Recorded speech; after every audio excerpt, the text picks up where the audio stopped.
When Greed's second show came to a close, both Ben and Thera were able to give a much grander applause than the first, having loved it when they themselves weren't a part of the subject matter. Only when the crab and his performers gave their final bow did things really come to an end, with Greed waving for Ben to climb up the stage to grab him. "So, what did you think then?" "It was great," Ben laughed. "Way more than I'd been expecting when you first offered this." Well, I've got a few more resources now than when we'd first met, Legs, and seeing as how you played a part in making me a whole lot richer, it doesn't hurt to put some of them towards giving you a performance, does it?" "Well, you were right. A personal performance from the one and only Greed made for a hell of a memory." Ben laughed as he picked up his friend and went back down to Thera, who shared her own thoughts. "It was all great." She spoke brightly. "I can see why you've become such a talking point. Plenty of performers like to say they put their experiences and feelings behind their work, but not a lot can say they spent months trying to not get murdered. When it comes to personal experience, I'm way ahead." It was obvious he was proud, but then, when his music had become famous enough that people were singing his songs the world over, he had every right to be. Anyone in a city on the Gate network had to know the music he'd made by then, with it slowly spreading out to other towns and communities too. He deserved to feel good about his masterpiece. Anyway, Greed went on. "Let's get going. It was a bit last minute, but after seeing you both came, I rented us a place for dinner, so let's go enjoy." Ben carried him out as the three went down the streets, with Greed directing them to a fancy establishment that seemed surprisingly empty. It appeared that when Greed had said he'd rented a place, that meant he'd rented it out completely, leaving it empty for their enjoyment as they took their seats, with a waiter bringing waters and menus as they enjoyed some light chit-chat about how things had been since they'd seen each other last. During it, though, one thing was becoming more and more apparent. There was something on Greed's mind he wasn't saying, but rather than prying into his head, Ben did his friend the courtesy of at least asking first. "So when are you going to say whatever it is you want to talk about, buddy?" I suppose it helps cut the crap since you're a mind reader, but I'm not exactly a fan." "Hey, I haven't read your mind yet. But I'm going to if you don't just tell me already." All right, already. "So the thing is, I kind of invited someone else to join us a little later." "A woman?" I get where this is going." Ben nodded wisely. "This entire thing's a trap to catch her trying to kill you in the act." "Okay, don't worry about it, buddy. We can keep you alive and grab the city guards after." "Not even close." "Then did she already know you'd be coming here and pay off someone to poison your food?" "Lucky you. Thera can have you healed in no time flat if you want to make it look convincing and fake your death. If you stumble upon this narrative on Amazon, it's taken without the author's consent. Report it. Also no. Why are you so insistent that she's going to murder me?" "Because I know you. And I remember that someone tried to murder you not too long ago.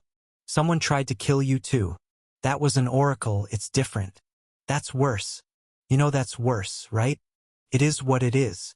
But anyway, if this isn't about your impending death, then what's up?"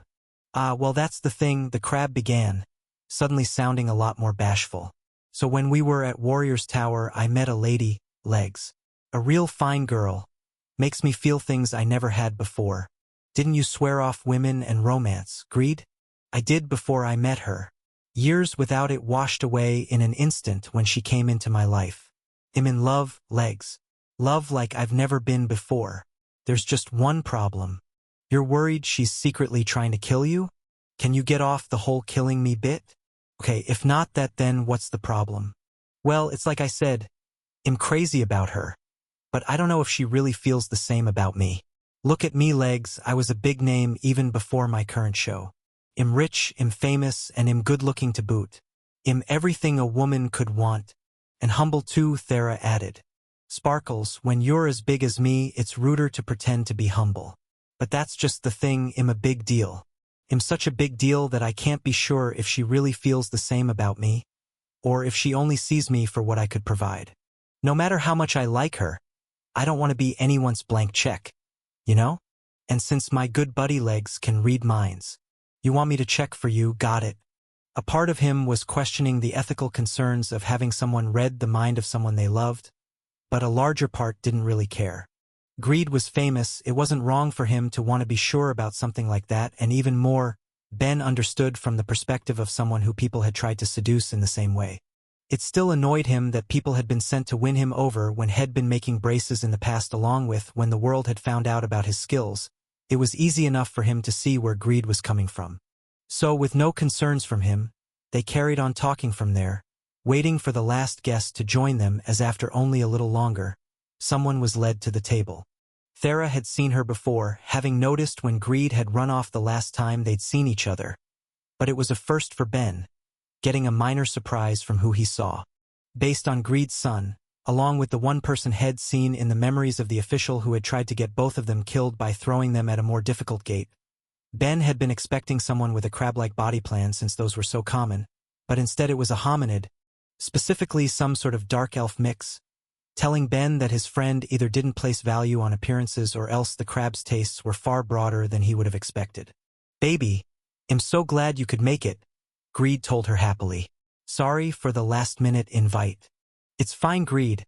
I'm just happy to get the chance to meet your friends. It's a pleasure. I just hope I'm not interrupting." "Not at all," Ben told her, giving his hand while he was already digging through her mind and memories. "The pleasure is ours. Anyone who can make my buddy happy without wanting to kill or eat him is okay in my books." "Ah, well, he does look like quite the snack," she mimed, biting as she said it, getting a laugh from her lover as she joined the table and they all put in their orders, chatting as they did. Throughout it all, Ben felt Greed's eyes moving to him more and more, the question clearly weighing on him until Ben finally moved to put the worry to rest, connecting to his friend to speak into his mind. "She isn't with you for the money," he thought at Greed. "She really seems to love you, so stop worrying about it and enjoy dinner." "Really?" the crab thought back. "Like, really? I'd even go so far as to say really, meaning your only worries in life at this point should be your exes and children. And I guess treating her well enough that she won't try to kill you if you break her heart." "Absolutely not. You really are the best. Legs, you don't know how much of a weight this is from my mind." He did know, actually. He could feel the overwhelming relief in his friend's thoughts, but left things at that, happy to have given his friend a small sense of peace as they all enjoyed the rest of the night together. A new day, a new gate to pass through, with the one they'd chosen feeling a little more special compared to a few of the other options available to them. It was one Ben had enchanted himself, picked for the dual reasons that it was a city they hadn't been to before, as well as one on a coast to let them enjoy all the ocean had to offer. After a night of socializing with Greed and his partner, followed by practicing his actualization in Myriad's realm, by the time they'd woken up, neither had anything specifically in mind that could be done that day, leaving it to Ben to think of something fun.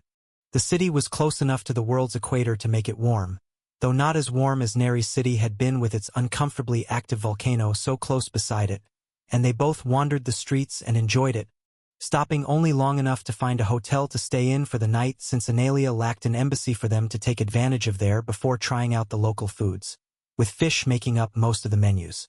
And while tasting food and wandering around was fun, it wasn't what either of them had in mind for their stay. "We passed an art gallery earlier," Thera offered, fully aware of Ben's interest in such things and enjoying them plenty herself. "Why don't we give it a look? How about tomorrow? There's actually something else I was thinking for today if you don't mind." "All right, then lead the way." They started going down to the coast from there, finding exactly what Ben had been hoping to see. A beach in all its glory, with sand and waves and a cool breeze to cut the bite of the sun, along with plenty of folks around enjoying as people lounged or swam. It really only lacked a single thing, but one that was pretty necessary for what he'd been hoping to spend the day on. In all of their walking since they'd arrived, he couldn't find a place to buy any swimwear. He knew there had to be one somewhere. He could tell as much from the people enjoying their time there.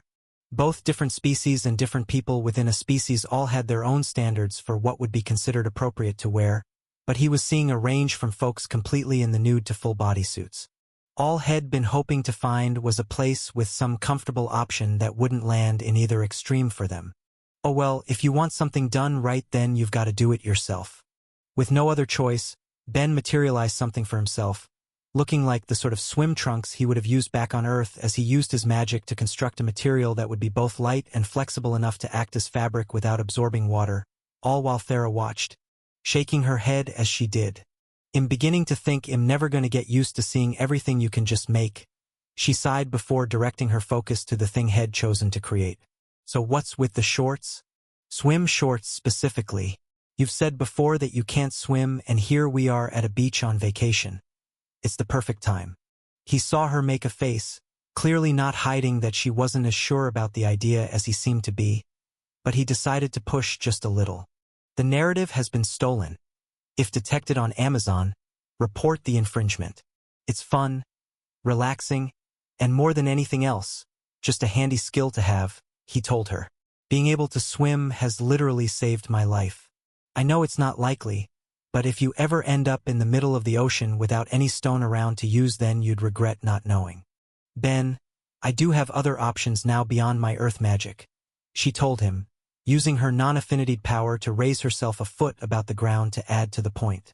Even if she was thrown 100 miles from the nearest bit of land, she would be fine thanks to the level of her skills and the power of her mana. Still though, she could see it was something he wanted to do, so she gave in at the end. But fine, in that case, make me something to wear too. Awesome. Any preferences? Whatever you think would look good on me. That doesn't even slightly narrow it down. Something human girls wear then.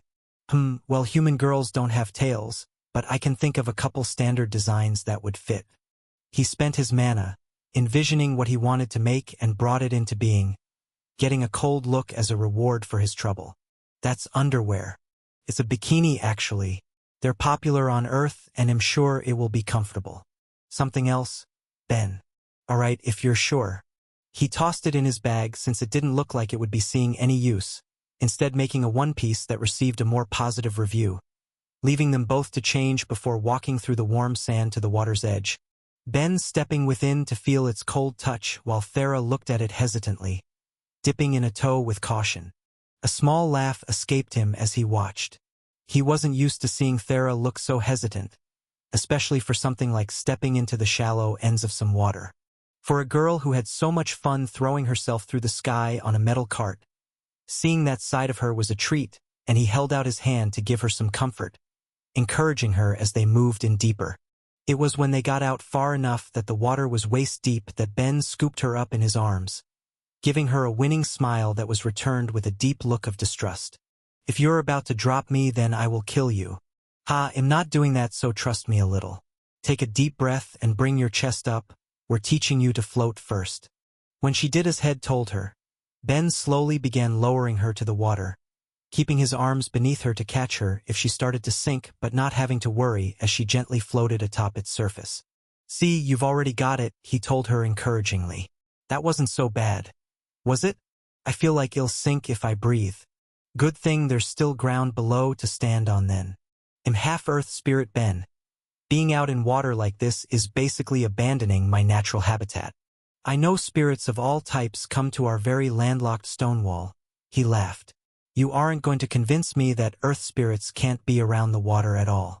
Still, he gently took her in his arms to help stand her back up before switching to trying to get her comfortable with kicking, and then learning basic forms after as ever so slowly. Thera let herself become comfortable, eventually even having fun as she enjoyed the feel of the water around her with Ben nearby.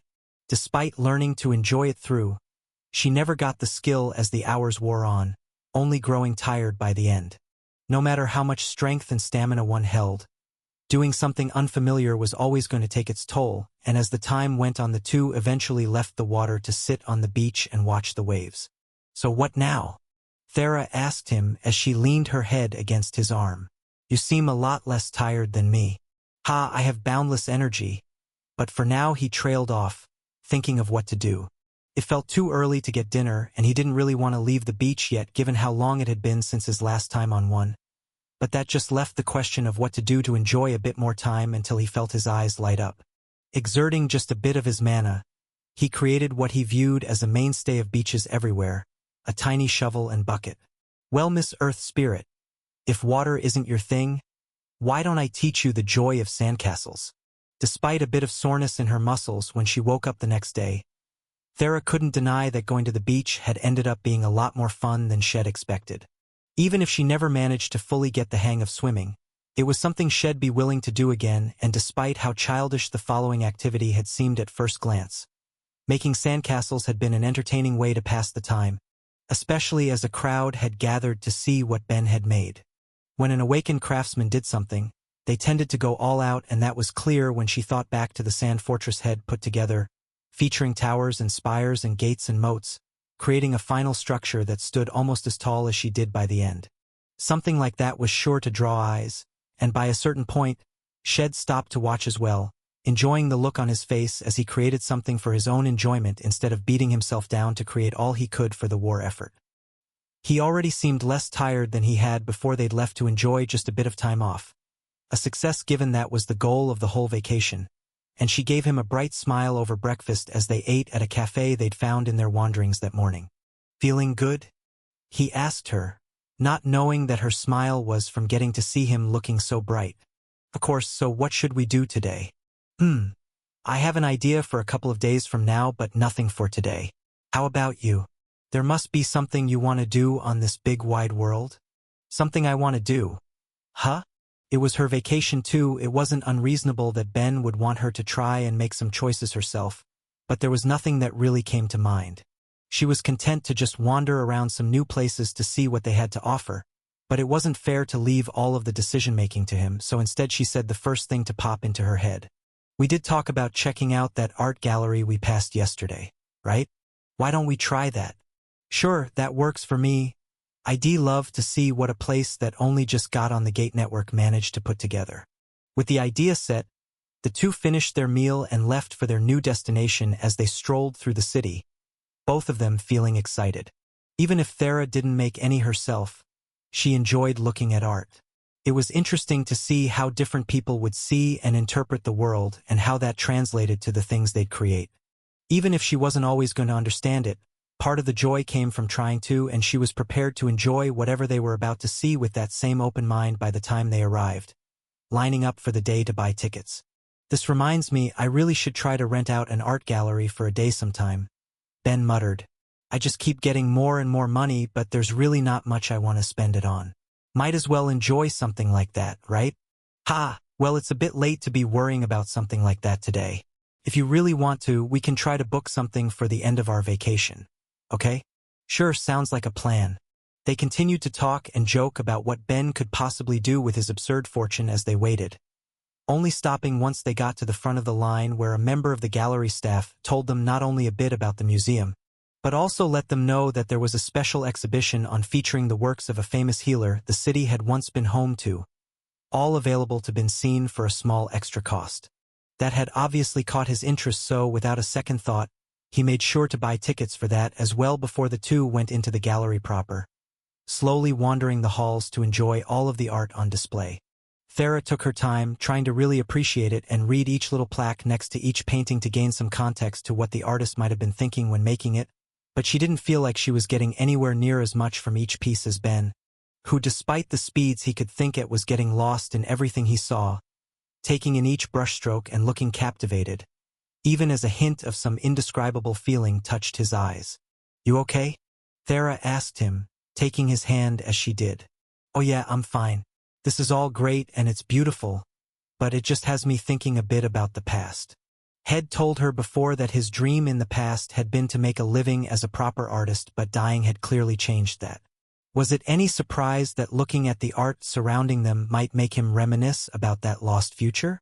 If you come across this story on Amazon, it's taken without permission from the author. Report it. There's no reason you couldn't get any of your works into a gallery, Thera suggested. You're a great artist, Ben. Places like this across the world would be happy to fight tooth and nail to be able to say they display the works of an awakened craftsman. Well, thanks. Maybe you'll try in the future, but it's not exactly a priority now. I was just thinking about if I'd even have the skill to get this far if I was still on Earth. I've been able to grow a lot here. There's no guarantee I'd be doing just as well in a world without the system. You would, Thera told him without a hint of doubt. Maybe it would take longer, but there's no way you'd be growing as fast as you are now if you couldn't manage well without it. You know exactly what to say, he told her with a smile, leaning down to kiss her cheek and not caring for the other visitors around. Maybe you'll make some time to do a bit more painting and drawing when we're back home. Of course, they'll need some help from my lovely muse. As long as you don't sell them to my mom behind my back, then sure. Would I ever? To stay firmly in her good books, yes. Hey, your parents love me, he laughed. I don't need to do anything to stay on their good side. I've already won that. True. Thera really couldn't imagine her parents liking anyone as much as they'd like Ben. Not just because he was her partner and had managed to bring her walls down, helping her make friends and come into the world in the process. They had both seen firsthand how hard he was willing to work for her. From making her braces and staves to helping finally free her of her charm. The chances of anyone else looking nearly as good in their eyes were going to be nil. And my eyes too. Feeling that bit of positivity coursing through her, she slipped her arm through his as they continued through the gallery, enjoying all it had to offer until they wound up at the end of the main exhibit, leaving them with only the special one left as they both showed their tickets and entered while Ben quickly scanned the pamphlet they'd been given. Unlike most of the rest they'd seen, the new exhibit was filled with statues of all sorts, showing the maker's skill as they walked through the early works to later ones, showing as they slowly changed from creating small animals to eventually capturing the different races of the world. Apparently, none of this was found till after the artist died, Ben told her, his eyes gleaming at all he had to see, found piled up in her basement. Can you believe that? This work is incredible. She really captured the feeling of life with every bit of it. God, now I'm so glad I enchanted the gate here. With stuff this good, it's great that her name and fame will be able to spread a little, even if it's in death. Yeah. You okay, Thera? I think this is just speaking to me a bit less than it is you. I'm fine. Something about the exhibit around her was bothering her to no end, scratching at her mind as she looked at it all. Every bit of art she was seeing was impressive, she couldn't deny it, but she couldn't make herself like it the way she had some of the other works she'd seen and could only tell herself that it probably just wasn't for her as they kept going through, listening to Ben talk as they did. She really managed to capture a level of life in each statue too. With everything here just talking about her work as a healer, it does make me wonder if she had any earth magic too. Would definitely help with doing some of the finer details. Earth? Oh God. Thera froze in place as he said it, feeling her heart pound as she stopped to really stare at one of the statues before her, taking every detail in with all of the senses she possessed. Ben, I'm going to do something, and if I'm wrong we might get into a bit of trouble, but I need you to back me up here. Okay, what? He could hear how serious she'd suddenly become and wasn't going to stop her. All he needed to know was what to do, which she appreciated. Just make sure nobody stops me. Without another word she crossed the boundary that divided her from the statue, hearing a shout from the staff but ignored it as she focused entirely on what was before her, trusting Ben would handle things for her as she placed her hands on the stone cheeks before her. By all accounts, she was staring into the stone eye of a cyclops that had been produced under the hands of an expert artisan. But she believed there was more to it than just that and moved her mana to see if she was right, feeling thousands of points leaving her all at once as seconds ticked by without a change. For the briefest of moments, it did make her question if she was wrong, if she'd been too on edge and was about to have a very awkward talk with both some city guards as well as the museum staff. But she kept trying, only taking her hands away the moment she felt her mana snap into place, ending with something far worse than simply getting kicked out of the city as notifications filled her head. Despite the levels, there was no joy in them, instead only sinking horror as she looked at all of the other statues that filled the room before directing her attention back to the Cyclops in front of her. Unpetrified and very much alive, free of the curse that had been placed on it centuries prior. Just make sure nobody stops me. Ben wasn't given time to ask what she was going to do before she'd already crossed the boundary to the statue, leaving him to deal with the yelling staff who'd come to stop her as he rushed over and held them back, trying to be as reasonable as he could given the circumstances. Now, I know this probably doesn't look great, but there's definitely a good reason for this, he told the two head grabbed in his arms, all while trying to keep an eye out for more as they screamed at him. They'd already drawn the eyes of the other visitors, but that was always going to happen in a circumstance like that. Ben could only hope that none of them decided to join in on the chaos. The bigger the crowd that tried to push past him, the more he'd have to do to hold them back. His only option was to try to hope that Thera finished whatever it was she was doing quickly, and after a minute it seemed she had. The staff had stopped their yelling and thrashing, while the visitors who'd been looking were wearing expressions of either confusion or horror, giving Ben the leeway to look at what she'd done before coming to the same horrible understanding as she had. In front of Thera was no longer a statue, but instead a man, one free of the petrification that had to have been placed on him hundreds of years ago as what happened all came together. Ben had wondered if the famous healer, an awakened life mage, who had supposedly created all of the statues surrounding them had been an earth mage as well, and it seemed the answer was a firm yes. Granting them access to the spell, they'd need to do such a thing with the implications of what that meant for every other statue in the room clear as Ben turned his thoughts upward, needing some higher powers to give their input as he screamed into his head. Myriad. Hilori. Nare. Analia.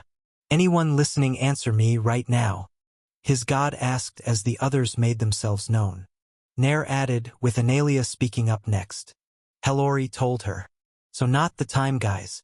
Take a look at where I am and then notice that every statue here is actually someone who's been petrified for a couple hundred years, and let me know what the hell to do about this. The gods yelled in one voice before quickly talking amongst themselves and deciding that they needed to inform the others, leaving him alone with Myriad. I called all of you for advice, not to wait for you to figure it out yourself. Shit, right? Taking his god's advice, Ben dropped the two members of staff before rushing over to her as she tried to handle the very disoriented Cyclops, looking like she was feeling deeply out of her element. But how could she not be? How was one supposed to tell someone that everyone they knew was likely long dead, and that they'd been brought back in the middle of the world's dreaded invasion? That shouldn't have been a job for anyone, let alone her. Where am I? The Cyclops asked in a panic. I was going out to dinner and then what's happening? Just try to calm down a little, Thera told him gently. Take a seat. I'm a healer, you're okay, but it's just going to take some explaining. Despite what she was telling him though, the worried look in her eyes was only making the man panic more, making him try to dash off before immediately being caught in Ben's arms. Myriad, give me permission to tell Thera to put him to sleep. This narrative has been purloined without the author's approval. Report any appearances on Amazon. His god said despite the laws about casually using mind spells on people, and he connected to Thera to tell her exactly that which she did without argument. While normally she would hesitate, it was obvious that she felt out of her depth enough that having the gods give her an out was a welcome opportunity, and with a quick exertion of mana the man fell in Ben's arms. All that leaves is everyone else around. Okay, I'll do something. Gently placing him down, Ben turned to face the crowd of onlookers and yelled for their attention. All right. As you've all seen, we have a bit of a complicated situation on our hands. As the apostle of Myriad and acting representative of the gods, I'll ask all guests to leave the gallery for the time. As for the staff members, one of you go and pass that message along to the rest of the staff to lock up for the day and gather here. The air of authority had given himself by saying he was both an apostle and a representative of the gods seemed to have helped, since not one person tried to argue with him after. The visitors flooded out and seemed happy to, not wanting to stay to deal with whatever was going to happen from there, while the staff went to close the place down while gathering the rest, leaving a few moments where it was only going to be him, Thera, and the now unconscious Cyclops alone in the room. You okay? He asked his girlfriend the moment they had some privacy. No, this is really too much. I know, just do your best to relax. I've told the gods I know, and they're talking to the others to figure out what to do from here. Just take a seat for now, I'll handle talking to everyone for the time being. Okay? Okay, yeah, that sounds good. Thanks, Ben. No problem. It wasn't long after that brief exchange that the staff came back, all of them looking uncomfortably worried given whatever word had managed to spread around in that short time.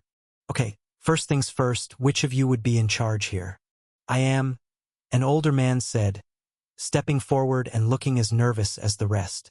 Okay, so I'm not sure how clear it was to everyone, but it looks like everything in this room probably wasn't sculpted but instead petrified. Obviously, this is a complicated issue that nobody could have expected, and the gods are currently discussing it. Now, can anyone tell me if this is the entire collection, or do you have any more of the statues somewhere? There's about a dozen more in storage. Jesus Christ. Okay. Does anyone know if any have ever been bought or stolen since they were first discovered? I don't believe so, no. Okay, good, now for the big one. And have any of them been damaged and repaired? Ben had no idea what would happen to any of them once they were unpetrified if they'd received any damage. Would scratches and chips translate to gouges and bleeding? What if an earth mage had repaired the damage or reattached an arm that had broken off? Would that properly unpetrify, and if it did, would that carry any long-term consequences? To his small fortune, it seemed the answer was a general no. While they couldn't be sure there weren't any scratches, in general the staff had made sure to treat the statues with extreme care, believing them to be the hidden works of their city's greatest healer. At the very least, no limbs had broken off and been reattached, at least as far as any of them were aware. Which just means we've got to cross our fingers and hope nothing has been secretly damaged and repaired. Okay, this is probably fine. His god chimed in. It's called optimism. Now hurry up and tell me what we're supposed to be doing here, man. Like, should we even unpetrify them? It was an obvious question in the end. All of them would be coming back to an objectively worse world, their friends, families, and livelihoods lost to them, with the worst part of all that they'd be coming back to face the second wave. Rather than deal with the horror of all of that, wouldn't it be kinder to leave them as they were and then worry about awakening them if the world was lucky enough to survive in the end? It was something he thought was worth considering at least, but Myriad disagreed. His god told him. Ben let out a sigh. Fine, I'll tell her, but she's putting every one of them to sleep, and the gods can send someone over to act as a therapist when they wake up. She shouldn't have to deal with that. Okay, thanks, buddy. Thera, he began, only for her to cut him off as she stood up. Analia just told me. Don't worry, I'll get it done. I'm less worried about that than you. I'm a healer, this is the sort of thing I should be doing. Despite what she said though, she didn't sound okay as she moved to the first statue to begin the mass unpetrification, with Ben moving to her side to provide the emotional support he could. The act of reversing the effects of that ancient petrification was long, with each minute of it giving Thera far too much time to reflect on the exact nature of what she was doing. With the museum staff looking after the victim's shed put to sleep while others led her to the storage room holding the last few. It was only once she was done that the representatives of the communal church arrived to take over from their care, letting the two of them find a place to stay for the rest of the day and leaving Thera to promptly bury her face in Ben's chest. It's okay, Ben encouraged.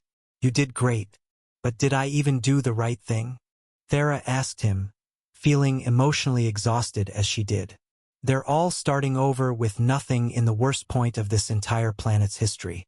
And I did that to them. No, some dead bastard did it to them. You saved them from an eternity of stone. And I'm sure each one is going to be super grateful. She told him sarcastically before quieting down. Sorry. You have nothing to apologize for. No matter how I feel, I shouldn't be taking it out on you. It's just, this is so ugh. He understood where she was coming from, so he did his best to be supportive, holding her in his arms as the night wore on as she struggled with the implications of what she'd done. Given that the gods themselves had asked her to reverse the petrification that all of those people had been under, it wasn't like she could have even said no, but that didn't make things any easier on her.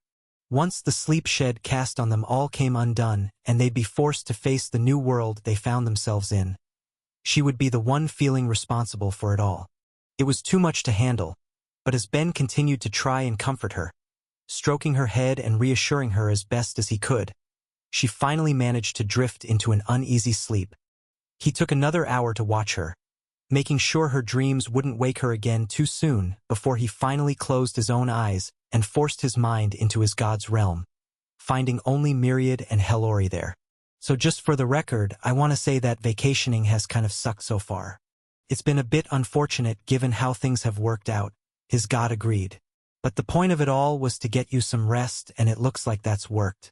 And if you both hadn't shown up, this never would have been discovered, Hellori added. Tell your partner to take more pride in that. What, do you think unpetrifying them all was the right thing? Of course.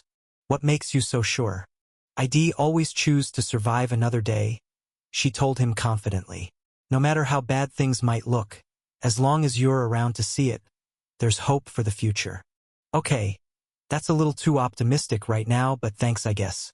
So are any of them awake yet? Stolen content warning. This content belongs on Royal Road. Report any occurrences. They are Myriad confirmed. We haven't broken the news yet. It's obvious that's going to be difficult, but the various priests dealing with them are doing their best to prepare them for everything. It looks like they were all people who Shed found in need of help during her travels, and Shed petrified them by surprise after that. Jesus, this entire planet is so fucked. Ben sighed, creating himself a chair to fall into.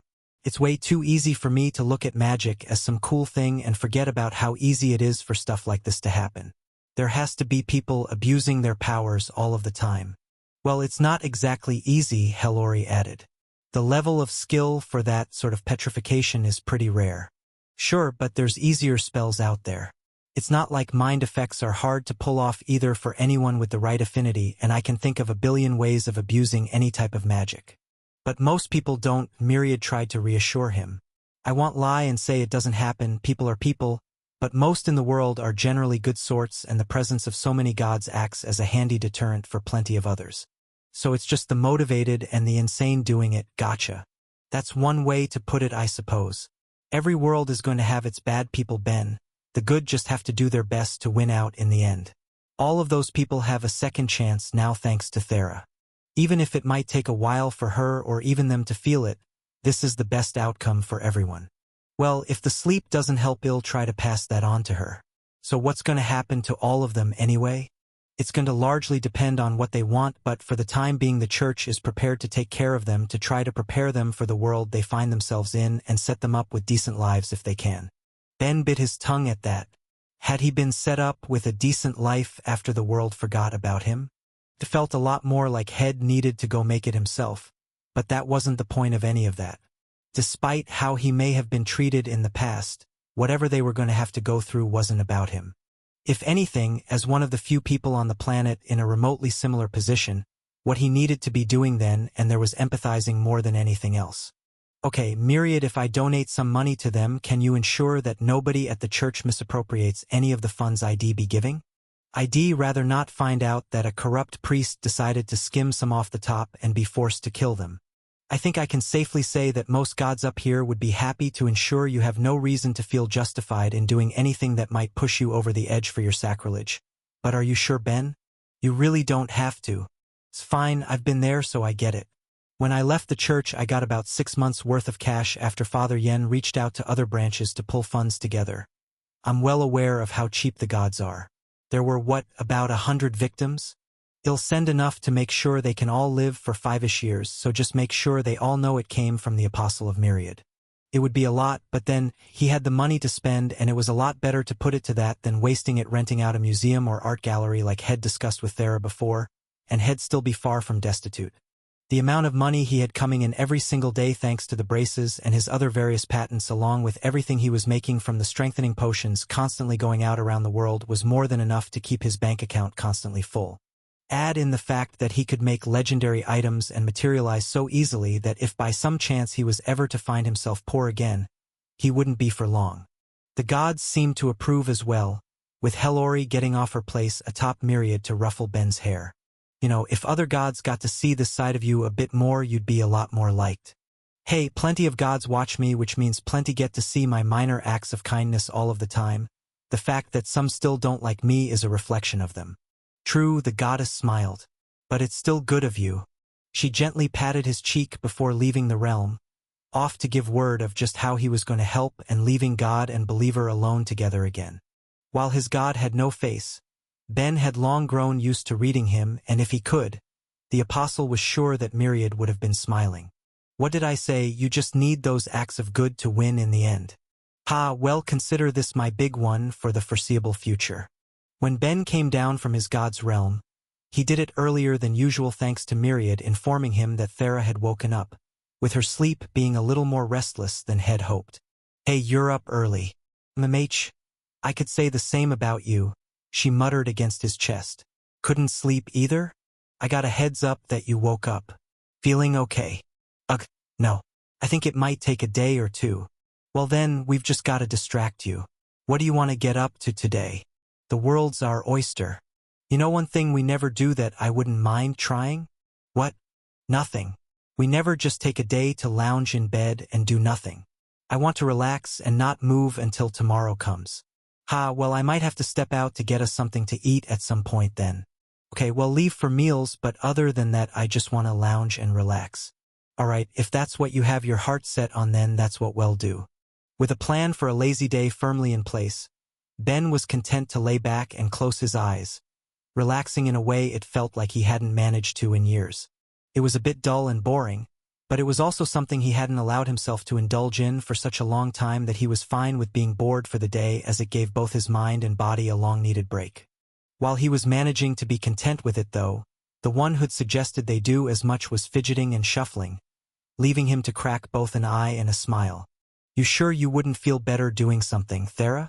"I don't know," she groaned. "I don't want to go out. I want to stay here and relax, but I also need something to distract me. I'm sorry I'm being a pain." "You aren't being a pain, Thera, I get it. You need a distraction but don't want to go to do anything? Leave it to me, I can think of something.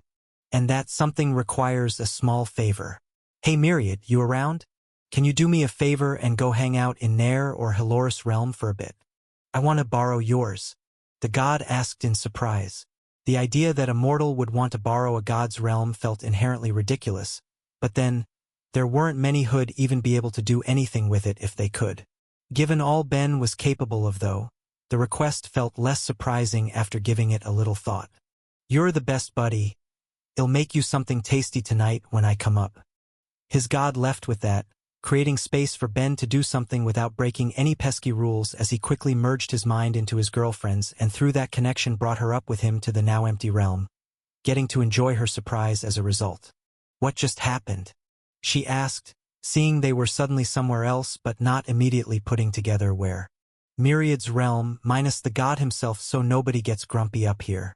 The answer seemed to shock her for a second before she seemed to snap out of it and muttered to herself, "I guess that's one way to distract me. We're just getting started. Being up here offers me some potential that I don't have down below," he told her as he focused on her eyes. "Thera, I love you and I want you to know and understand a bit more about me too, but that's got a few minor difficulties to it. I think I understand you pretty well by this point, Ben." "Well, yeah, but there's some things that you kind of just need to experience, and that's not really possible when the first part of my life ended up left behind in a different universe. I don't have the mana or the magics to replicate everything the way I want to back on the world, but now that I have a new handy skill." He trailed off as he wrapped one arm around her shoulders before holding out the other, and with a bit of strain on his mind, used his actualization to bring forth the biggest thing he'd yet created. An entire, fully furnished house. Not just any house though, but his house. The one Head lived in and grew up in back on Earth, recreated in perfect detail thanks to both his memories and his power. He knew He'd feel a bit of an emotional response to doing it, but he hadn't been prepared for how strong it had ended up being. Having it there in front of him like that forced a lot of memories to the front of his thoughts. Still, he did his best to keep it from touching his face as he led her forward. "So Thera, this was my home. If you find this story on Amazon, be aware that it has been stolen. Please report the infringement." He could see her shock from the corner of his eye as he led her inside, opening the door to what was by and large a fairly normal house, at least from his perspective, one that spoke of a pretty regular middle-class existence. With 2 floors to explore, Ben was ready to let Thera go wild with her exploring and would have been happy to follow along and either explain or show off anything that didn't exist on their current world. But she took it slow, staring at family photos that lined the halls. "These must have been expensive to have made," she absent-mindedly commented, not knowing what else to say about scenes of the family Ben would never see again, only to get a small chuckle in return. Getting photos printed was actually shockingly cheap. Anyone could do it without a second thought if they wanted to, he explained as she was focused on one in particular. "What do you think? Wasn't I a little sweetheart? This is you?" She couldn't help but ask. She'd never seen Ben when he was young before and assumed the boy she'd been looking at had to have been his brother. Knowing the truth only made her look closer. "You were such a cute kid. And now I'm such a cute adult," he said with a smile. "But come on, there's plenty more to see about my good old-fashioned human lifestyle." He gently took her hand and led her around, letting her linger when she wanted to if something caught her eye, with it being less directed at the tech like Head expected, instead going towards the bits that related to his family. She'd known they'd always be important to Ben, but even if He'd gotten better at handling the loss in his years since coming to the world, she still held back on asking too much. That didn't mean she didn't want to know though, and with the opportunity before her, she was happy to take advantage. From pictures of his younger brother Mark at various sporting events leading to Ben talking about the more physical activities of the world to old photos of his parents' wedding getting him to tell her a bit about human marriage customs before moving on to different holidays, with her obvious interest in it all leading him to pull out a photo album, letting her see even more snippets of a human life before they ended up in his old living room, sitting on the couch in front of the television. With an effort of will, he made the TV turn on to show off some of the cartoons from his childhood, subtitling them with world speak for Thera's convenience while he ignored the growing strain that doing all of that was placing on his mind. So this is where you got the idea for the projector you made. Kind of. You could call the projector one of the steps in my planet's history leading up to a TV, so I had just used what I'd already known about them back when I first made it. I should actually revisit that project sometime now that I think about it. Since I'd be able to just materialize a roll of film in one go, there's actually a lot I'd be able to create pretty easily. Ah, you're insane. Nope, I'm powerful, big difference, he told her with a grin before actualizing something new again that he hadn't yet been able to recreate down on the world. A bowl of ice cream. He watched as Thera took a cautious bite before her eyes lit up and enjoyed what he saw as she started eating more. And you can even make food up here? Your new skill is a little too handy. Handy, but not all-powerful. You get the taste and sensation of eating as long as I properly construct the properties of what I want to make, but it won't actually sate you like real food. Try to live off anything I make up here and you'll starve, but it does let me share a few of the tastes I can't replicate down below, and it's easy to eat as much as you want without getting full or sick. He made more with those words, things he hadn't been able to recreate for one reason or another, from sodas to fruits of all sorts to meals he'd simply never managed to replicate the flavors of with the ingredients he had around, letting the two snack and enjoy, even if he could tell through it all that there was something on Thera's thoughts from the way she kept sneak glances at him and the subtle changes in her expression. Thera, if you want to tell me something you can, he said with a laugh before rubbing her head. I'm even more shockingly powerful up here than normal. Minus the growing headache I'm not going to mention. MMH, well, there's something I want to see, but I know it's going to make you uncomfortable, she admitted, knowing that he'd keep pushing since she'd done too poor of a job hiding her thoughts. Just tell me it's fine. I want to see what your family was like. It felt like such a horrible thing to ask of him, but she was curious. She loved Ben and she knew how important they were to him, but till that point, she'd only seen the drawings he'd made of them and the pictures they'd looked at earlier. She wanted more though. She wanted a real sense for those people she'd never be able to meet, even if she felt bad the moment she asked it. "'Kay, sure." For his part, Ben didn't mind and took her hand, letting the TV turn off to ease some of the burden on his mind before he led her to the kitchen to see a scene he'd gotten to witness a million times before. Like any weekend, his father was in the kitchen cooking breakfast, wearing the same kiss the cook apron Ben had recreated on the world for himself as his mother moved beside him to make tea, giving his dad a peck on the cheek before moving to the table to talk to his brother, with Mark eating while he went on about school and sports and friends. It was a simple, domestic scene that he'd gotten to live through 1,000 times before from a world where he didn't have any major concerns. A world that he didn't need to worry about being invaded, nor one where he felt constantly in danger. It was a scene that felt most representative of his existence before ending up on that new planet. But as when he'd recreated his home before his eyes, he hadn't been prepared enough for it to hurt. "Stop," Thera told him. "I'm sorry. I shouldn't have asked for this." It was exactly what she'd wanted to see and had given her a sense of what Ben's family was like. They seemed just as warm and loving as he was, but a quick glance his way had made it clear that it was hurting him to see, with the scene lingering only a moment longer before the three faded away, leaving the kitchen empty again. Putting him through that only left her feeling worse, but he wrapped her in his arms to try to reassure her. "Don't worry, this is fine and I'm fine. Heck, this is basically the sort of thing I wanted you to see when I thought of this. My family matters to me, but I want you to know more about them because you matter to me too. Ben, you obviously weren't fine. I was just a little less prepared than I thought I'd be," he told her, waving off her concern. Seeing his family like that had hurt, knowing none of it was real and having memories of what was lost dragged to the surface, but by that point it had been years since Head died. Even if he hurt a bit, it wasn't that hard to deal with. Thera seemed less than reassured though, so with an effort of will he changed the area one last time, getting rid of the house and creating a stage for them to stand on as he held out his hand. You know, there really isn't too much space in our hotel, is there? I should get us a bigger one next time, but for now, while we're up here we have more than enough space to dance for a bit, don't you think? That managed to win him a smile. All right, she told him, trying to be more positive since it was clear he was doing the same. You do need every bit of practice you can get after all. Hey, I've been improving. Kind of, sort of. She laughed as she took his hand, and from there the two enjoyed a day of dancing for that small part of their vacation. The following day, Ben and Thera left for their next destination, being a place Ben already had plans for thanks to the gods. A place they'd actually been to before, though the circumstances of their past visit made things slightly more complicated. They were going back to Warrior's Tower. It wasn't for simple sightseeing though, but instead an event being put on by the city itself. After all, as a gathering place for warriors, it made sense to give them a chance to show off some of their skill and might, leading to semi-regular contests and tournaments, with one of the bigger ones about to take place that day. Are you not at least a little self-conscious? Thera asked him as they looked around on their way to pick up their tickets.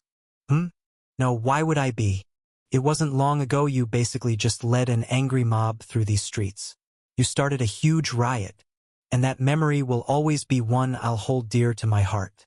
Having a mob of people hanging on to his every word as he went off to threaten a god had been exhilarating, all of the more so with the benefits of hindsight without the rage he'd been feeling at the time to taint it. There was a good chance he'd never be able to do anything like that again either, meaning he needed to treasure the ones he had. Thera, for her part, seemed to have viewed it in a different light despite taking part in that very mob. That was so not the point I was trying to make. Come on, you've got to admit you had fun. I'm admitting nothing. And aren't we going the wrong way? The Colosseum's to the left. Since this is a big event, the Church of Myriad had to buy our tickets early, so we're meeting up with the gophers we sent to collect them first. Why do I suddenly have a very bad feeling? Not sure, maybe something you ate? But anyway, it's just over there. And my bad feeling's been confirmed. Ben was pointing at another place in the city they'd already been. The city's communal church where Head led his angry mob to when Head gone to demand justice. He personally didn't give it too much thought either. He had no problem with the priests serving there. Going in the past had simply been the easiest way to make a threat and ensure he had the gods' attention. How they all felt about him ended up being another matter entirely. Any priest who noticed him felt their eyes grow wide as they began pointing him out and muttering to the others, with word that the Mad Apostle was back spreading through the building by the time Ben was barely inside and looking around to find who he was supposed to ask for his tickets before giving up and going to the nearest priest who seemed to be doing his best to avoid eye contact at all costs. "Hello there," Ben said brightly, choosing to ignore the mood of the place.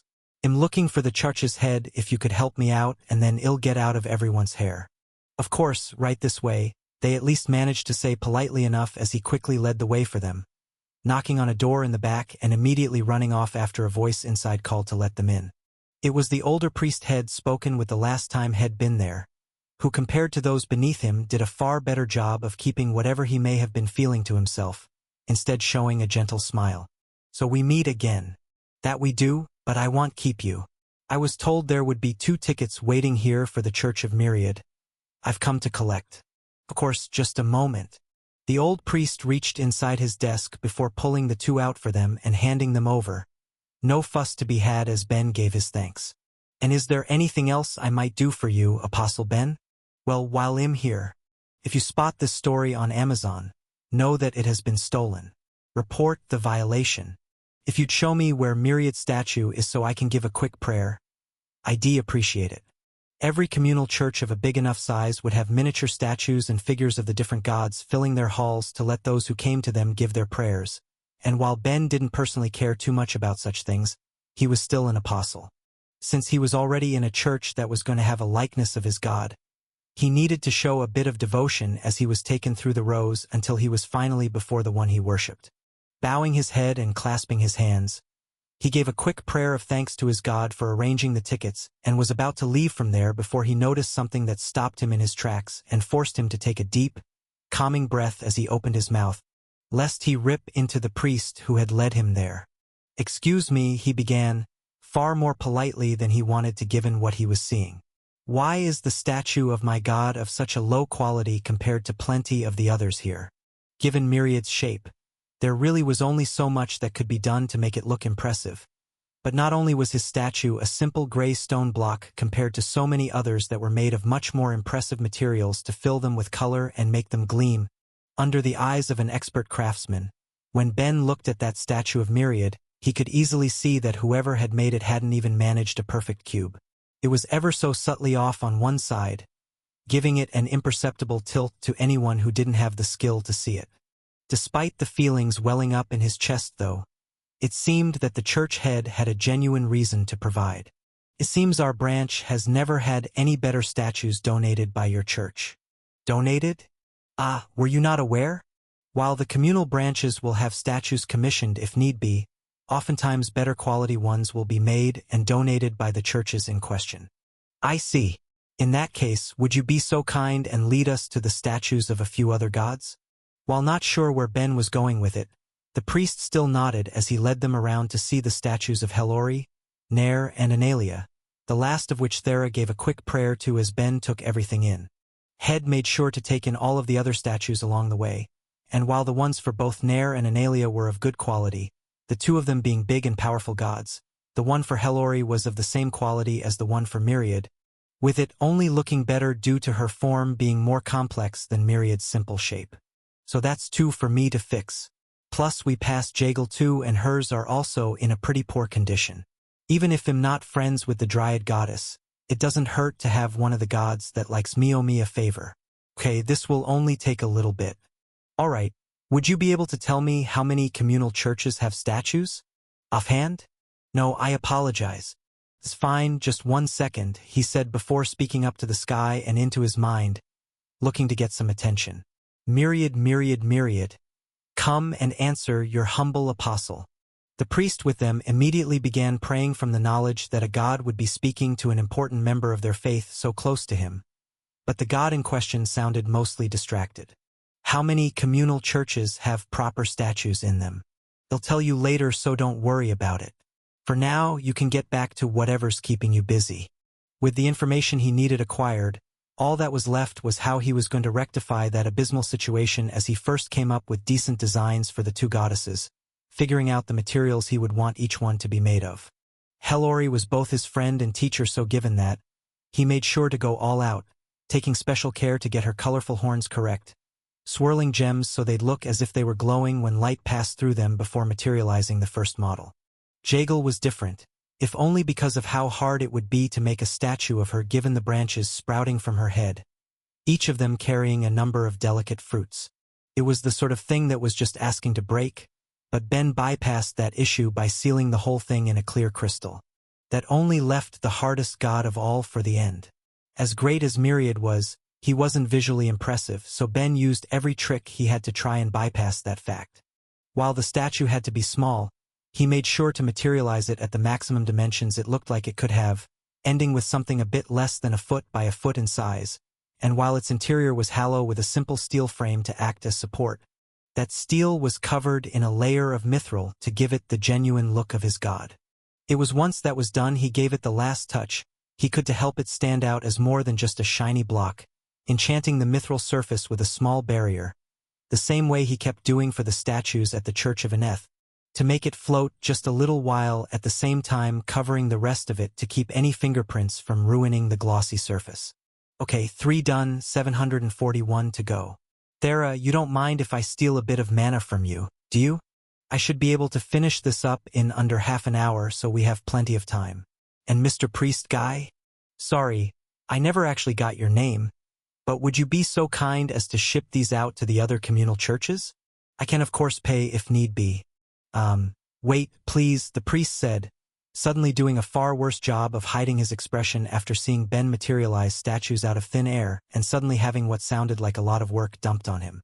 Replacing the statues of your god is one thing, but I can't in good consciousness let the apostle of another faith replace the statues of gods he doesn't even worship. Oh, is that all? Then don't worry about it. They'll make sure both goddesses are aware, and if you don't hear from them then you can trash the statues, though I can 100% guarantee that Helori won't be turning these down at least. So with that out of the way, time to work. while piles and piles of statues were building up on the ground around them as Ben put his skill at materialization to work and the head priest called for others around them to collect them all somewhere that would be slightly more dignified than letting them rest on the floor. Given they were statues of the gods they worshipped, Thera alone was left to look at Ben through narrowed eyes, not stopping him but certainly thinking to herself that despite being on vacation, Head still found a way to do some work. After Ben was done and the two left the very flustered priest as he and the ones under him dealt with handing the small mountain of statues that now flooded his church, they finally started making their way to the city's Colosseum, passing through the busy streets till they reached their destination and made their way within. It was a big place, but not so big that it ruined the view, even with them in the middle of things, but Ben still made use of his magic to create binoculars for the both of them once things started. You know, I didn't say it before, but this is supposed to be a break from work for you, Thera pointed out. Huh? I am on a break though. You just materialized nearly 1,000 things. Materializing is easy, it barely counts. Those are fighting words against every mage on the planet. Ha, sorry, but you know what I mean. Besides, even if I'm having fun and am happy to be doing this with you, 2 weeks was way more than I was ever gonna need for a break. I already feel like I'm back in top condition. Maybe even beyond top condition. I don't know the last time I felt so good. You probably just don't know what top condition is even supposed to feel like for you with the way you're usually working yourself, she sighed. But fine, I'll trust your judgment, but if I find out you're lying then you'll never hear the end of it from me. Yes ma'am, no worries on that front. He really was feeling good, surprisingly so even. If not for the fact that he felt a need to do his little part for the world he lived on while he could, their vacation would have been enough to convince him to take the occasional day off in the future and plan some more small vacations too. But as things stand, every day I'm not working is 1,000 people who aren't getting my weapons, which makes this a lot harder to justify. He shook the thought from his head as the contest below started, not wanting to let it bother him. The gods he knew had been firm. He was a resource, they couldn't risk having him break under the strain he was putting himself under. If that meant he had to take more time off than he needed to, then so be it.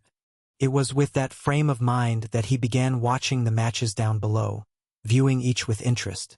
While the preliminaries had taken place some number of days ago, the two of them were there for the main event, watching as the lowest bracket making up the first 16 matches began as people were slowly eliminated. Less so than the fights themselves though, Ben found his eyes being drawn to the contestants' weapons. The competition wasn't focused on one style of combat, so they were able to see a mix of fighting styles going head-to-head, from the unarmed taking on swords to spears against axes and more from there, with each fighter bringing their own weapon of choice. Which kind of seems unbalanced, doesn't it? Ben wondered to himself as someone wielding an axe went up against a fighter using a mace. Like, you'd want them using comparable weapons, wouldn't you?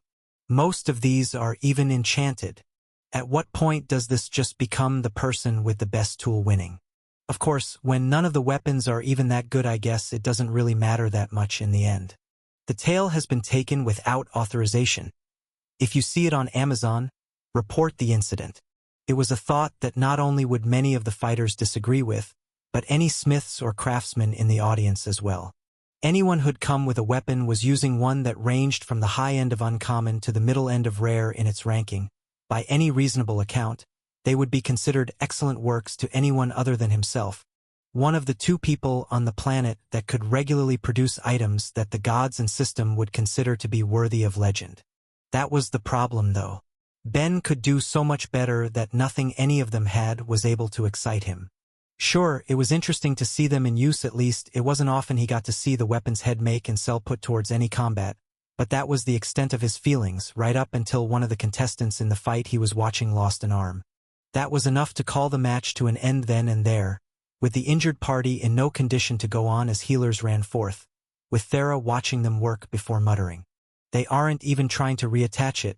None of them must have the skill level. I'll be right back. With those words, the stone seat she was resting on pulled away from the stands and flew her forward as those around looked on in surprise. The second she landed in the Colosseum though, she was immediately cornered on all sides by guards, clearly having broken some rule by going down there like that until she explained herself, presumably letting them know she could do more than just leave the man as an amputee. After which she was let through to do her work, only needing a few moments to reattach the limb as the warrior looked at it, first in surprise before turning to her to give his heartfelt thanks. From there, she tried to go back but was stopped again, this time more politely as some words were exchanged before she went back to Ben. "Everything good?" he asked her when she landed by his side. "Yeah, looks like we just got better seats. Come on." She took his hand and led him down the Colosseum steps, down towards the front where the other healers were waiting. "I guess they wanted to make sure I stick around," she told him happily as she enjoyed the much closer view of the stage. "I got the offer immediately. I'd do the same if I were them." The fact that any fighter could lose a limb is pretty messed up when you consider that in only a couple months we're going to want as many as we can have. "They are supposed to stop before it comes to that, but accidents happen," Thera shrugged. "And a lot of the contestants probably look at this as a good way to improve their skill a bit when they desperately need it. Everyone on the planet wants whatever levels they can get. This is just the way some of them are aiming for it." "Okay, but I feel like those same levels could be achieved with something that wouldn't sever limbs." "Plenty would disagree with you. Then plenty are wrong. Levels are a measure of skill as much as they are a boost to it. You should be able to display the same technique whether it's from a wooden or metal sword." There was no point in suggesting that to any of the contestants, though. He knew it would fall on deaf ears. People believed what they wanted to. If they didn't want to accept that safer practice could still yield them good results, then they wouldn't do it, no matter how dumb that might have seemed to him. Luckily, though, as the next matches went on, there were no major accidents, bringing things close to an end with only one more fight for the first round of matches as the last two contestants went up to the stage, seeing them bringing Ben to his feet as well. "Ben?" Thera asked him, but he barely heard her. He didn't even realize he was standing. It was a fight of spear versus sword, but he barely even noticed the first of the two. His eyes were locked onto the blade. By all reasonable accounts and standards, it was a beat-up, ugly thing, something that offended all of his sensibilities as a craftsman. It was covered in small scratches and nicks, but worse than any of that, the entire blade was slightly warped. Add in that it lacked a guard and that the handle seemed like it needed to be rewrapped as well, and he could have only taken it to be a piece of trash if not for one small thing: the limited bits of analysis that had come to him after getting to the 9th levels of crafting and enchanting.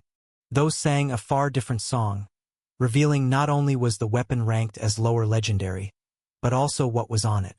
No simple enchantment, not even something Ben was capable of doing himself. As far as he understood things, it should have been impossible. What Ben was seeing was a blade bound with magic nullification, and in that second knew he needed to get his hands on it. Every mind in his head was racing to try and make sense of what he was seeing. Magic nullification was the one skill that he knew couldn't be enchanted with. The very nature of the power destroyed the enchantments it was a part of. But when he looked at the sword as a whole, he found another reason that couldn't be the case.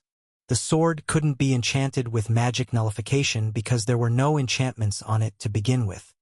He didn't see a single weave of mana or any of the other less common forms of enchanting. He didn't even see a skill or magic placed on the item in a way a beginner might go about it, which pointed to a single direction that could have been possible. Bestowal, the rarest of rare crafting skills with no known way to acquire through training.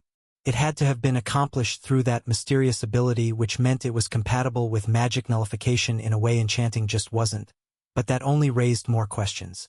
Ben didn't know of many famous craftsmen in the history of the world, but he would have heard of that. Someone with those two rare skills at once wouldn't have just left a mark. There'd be artifacts of their work across the globe. The few books he'd read on either topic would have addressed them by name, just for having proven that the two skills were compatible in such an unexpected way. I mean, it's not like that's the only option, of course. Technically, since neither bestowal or magic nullification are affinitied, that means any non-affinitied mage should be capable of it too. But that's also easier said than done. I'm literally partially responsible for 3 of the 5 that currently exist on the planet, and if we'd never been summoned there'd only be one. It is not an easy skill to awaken to. Plus, at least from what I've read, they typically don't seem to lean toward the few crafting-type magics. Like, it's possible one decided to fiddle with it and didn't realize what they'd pulled off, but that still seems unlikely. And why a sword of all things? If I could get magic nullification on anything, it would be on an armor. I mean, I guess I can see an argument against it.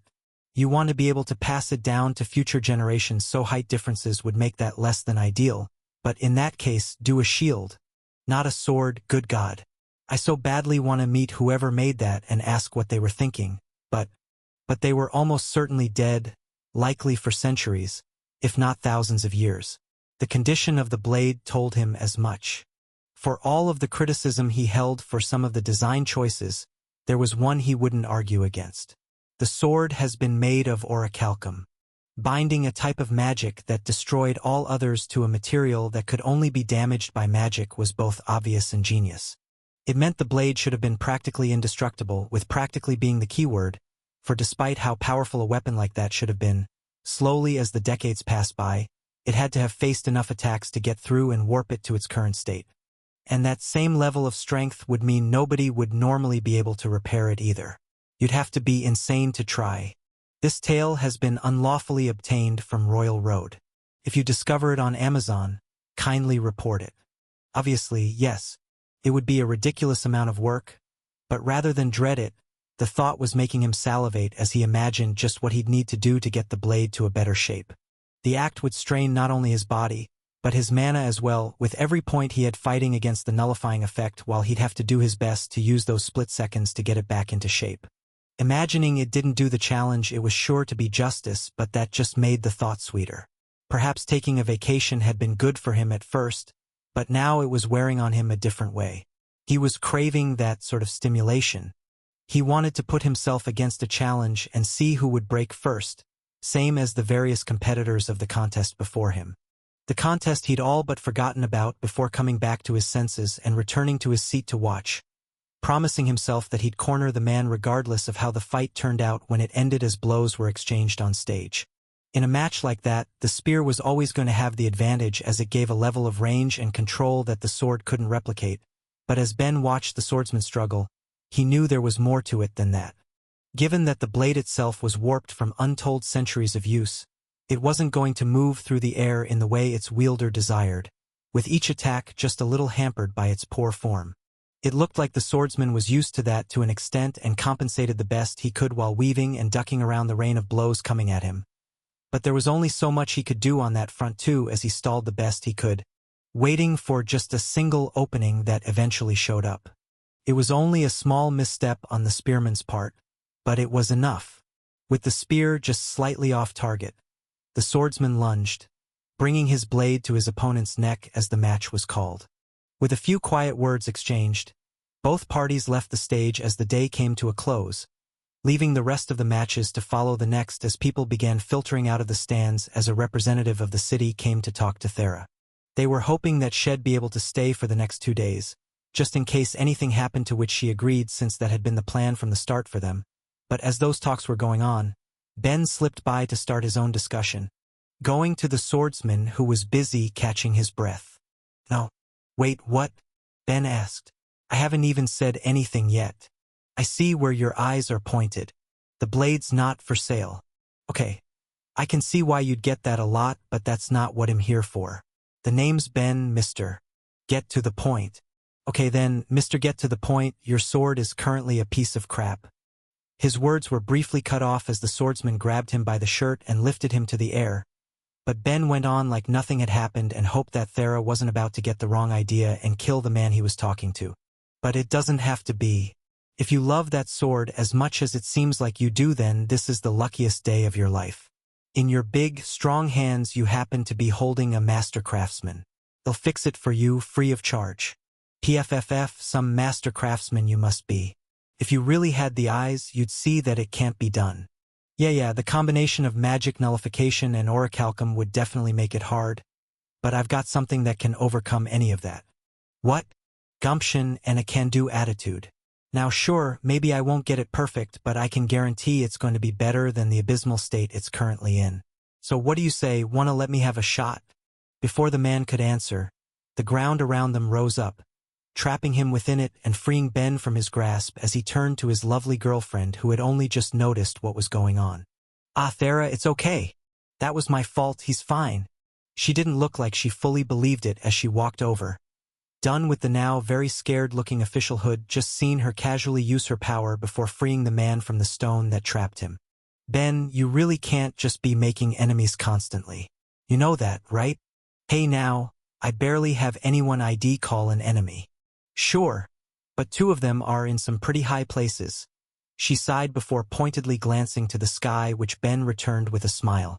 Okay, well, I haven't made more. Thera, meet Mr. Get to the point. I'd just given him an offer to try and repair his sword. And I must remind you that you're supposed to be on vacation. He could see in her eyes that his girlfriend was at least semi-serious, leaving him with a single option. Begging. Please, please, please, he asked, getting on his knees as the swordsman looked on. This is probably the coolest sword I've ever seen, and he'll never get to work on something like this ever again if I give up this chance now. I'm so well rested and my mental state couldn't be better, and there's still a week after this for relaxing too, so it'll be fine. Hugh, fine, but I'm trusting you to properly judge yourself here, Ben. If you work yourself to exhaustion, then I'm going to be hearing about it from Analia. What? Why? Because she asked me to specifically make sure you don't do that when this was all being planned, Mr. Resource. Got it, I'm too useful to work myself to an early grave. Don't worry, it'll be good. Ahem. Do I get any say in this? The swordsman finally spoke up, having the sense to wait for a break in the conversation after Thera had so easily handled him, even if the question left her looking at the man like he was an idiot. What, are you really going to turn down the offer of a master craftsman with a sword that looks like that? Well, let's cut to the chase, she told him, steamrolling over anything he might say. You will be participating in the next wave, correct? Of course. So you intend to fight in a battle where the lives of yourself, the people you're fighting with, and the entire world are at stake using a sword like that? Something that even a complete amateur could see is in a terrible state? Of course not, that would obviously be idiotic. So rather than fight against the obvious outcome here, just give in and let Ben help you out. Unauthorized duplication. This tale has been taken without consent. Report sightings. Ben, for his part, tried to keep from grinning as his girlfriend took complete control of the situation, ending with the swordsman unable to argue, especially in the face of that last point. Whatever his history with that sword may have been, it was making him worse compared to how he could have fought if wielding something proper, no matter how unique the effect it held was. Given that, in only a few months, his life and the lives of the people fighting by his side would depend on him being at his peak, how could he possibly turn down the offer of help, even if he thought that any chances of success were going to be slim? If you're going to freely offer your services, then I'll gladly accept. The man gave in and was rewarded with the sight of Ben's eyes lighting up. Excellent. In that case, Mr. Employee Guy, Ben called out to the Colosseum official. Thera had just been talking to who was still rooted in place as he waited to see if whatever was happening with them all was going to need him to call the guards. Is there any chance we'd be allowed to use this space for a few hours? Ahem, the area is currently open to the contestants to practice if they so choose, so as long as Vela is with you. Don't worry, Mr. Get to the Point will be here the whole time, and it will just be for a couple of hours as I test things. Please, just call me Vela, the swordsman said, already regretting not having given Ben his name in the first place when it seemed he was happy to be petty about it. Can do then. Good to meet you, Vela. I'm Ben and this is Thera.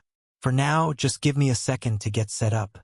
With those words, Ben stole some of Thera's mana and began the thing he did best, materializing both a hammer and an anvil to work with and holding out his hand for the sword as the warrior wielding it stared at the display of power in a shocked daze, only giving it up as Ben wagged his fingers at him.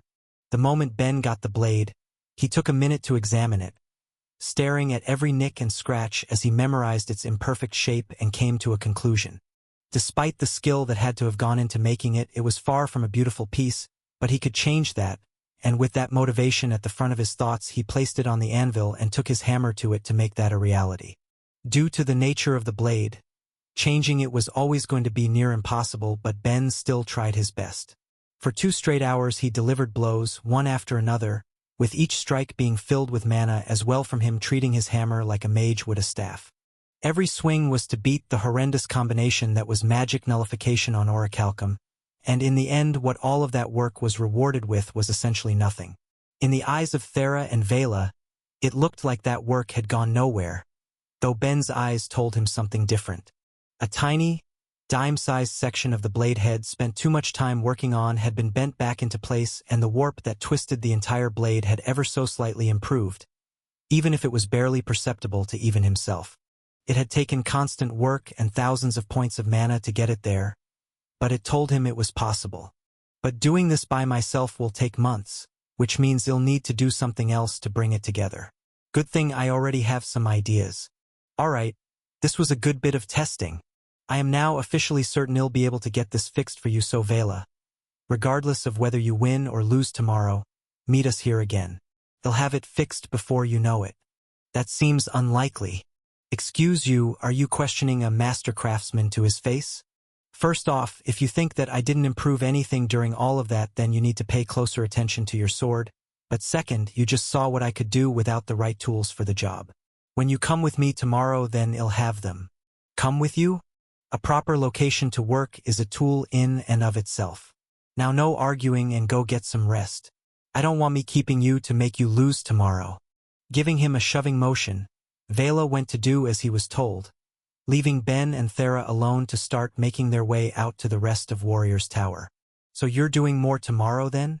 Yeah, sorry, but after this I won't do any more work during vacation, promise. Alright, but I'm holding you to that.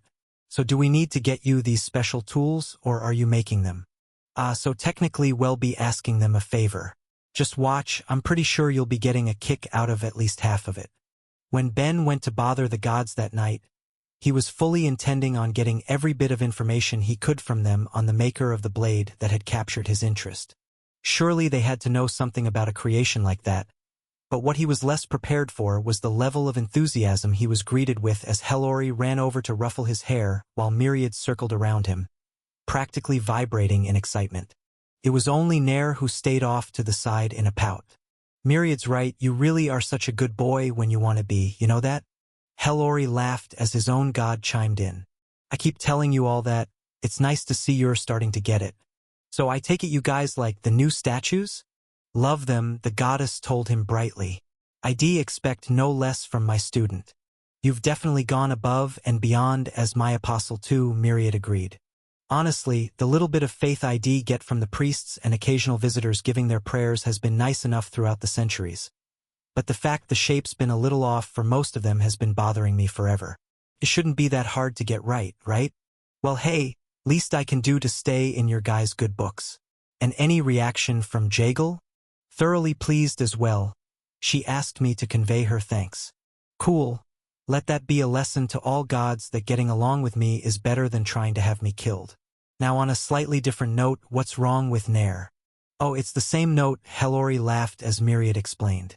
He's just disappointed you didn't make new ones for him. Would you have wanted me to? Ben asked the god in question. I figured the ones you had must have been made by your believers. Wouldn't replacing them with something made by someone who doesn't give you faith be a bad look? MMH, you're not wrong, the god admitted, the pout on his face changing to a more thoughtful expression as he tried to figure out a decent way he could justify it, only to come up blank. But still, if you really want one, I can have a statue or two sent to your head church and some of your other branches as well. We can put up a plaque saying they were gifted by the Church of Myriad in honor of the friendship between you two. Does that sound okay in a way that doesn't seem like it will alienate any of your believers? Stolen from its rightful place, this narrative is not meant to be on Amazon. Report any sightings. That's perfect. You really are excellent. I'm literally the best. They'll make them in the morning before I leave for the day, so just have a few people come by to pick them up.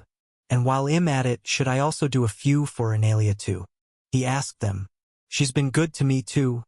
I'd rather stay in her good graces. Ha! I don't think you need to worry about falling out with her, Myriad assured him. You've improved the lives of her entire people, plus she's seen the effort you put towards Thera. You've done nothing but leave a good impression. Still, it wouldn't hurt to make a few statues of her the same as you're doing for Nair. I'll mention it to her later. Since you're engaged to their queen's daughter, it's not even as much of an issue as it would be for Nair, Hellori added. She considers anyone with succubus blood to be her children. This is basically just a gift from a future son-in-law. Cool. Then he'll whip some up for her too. Now on to the main point though. I saw something pretty incredible today. A sword bestowed with magic nullification.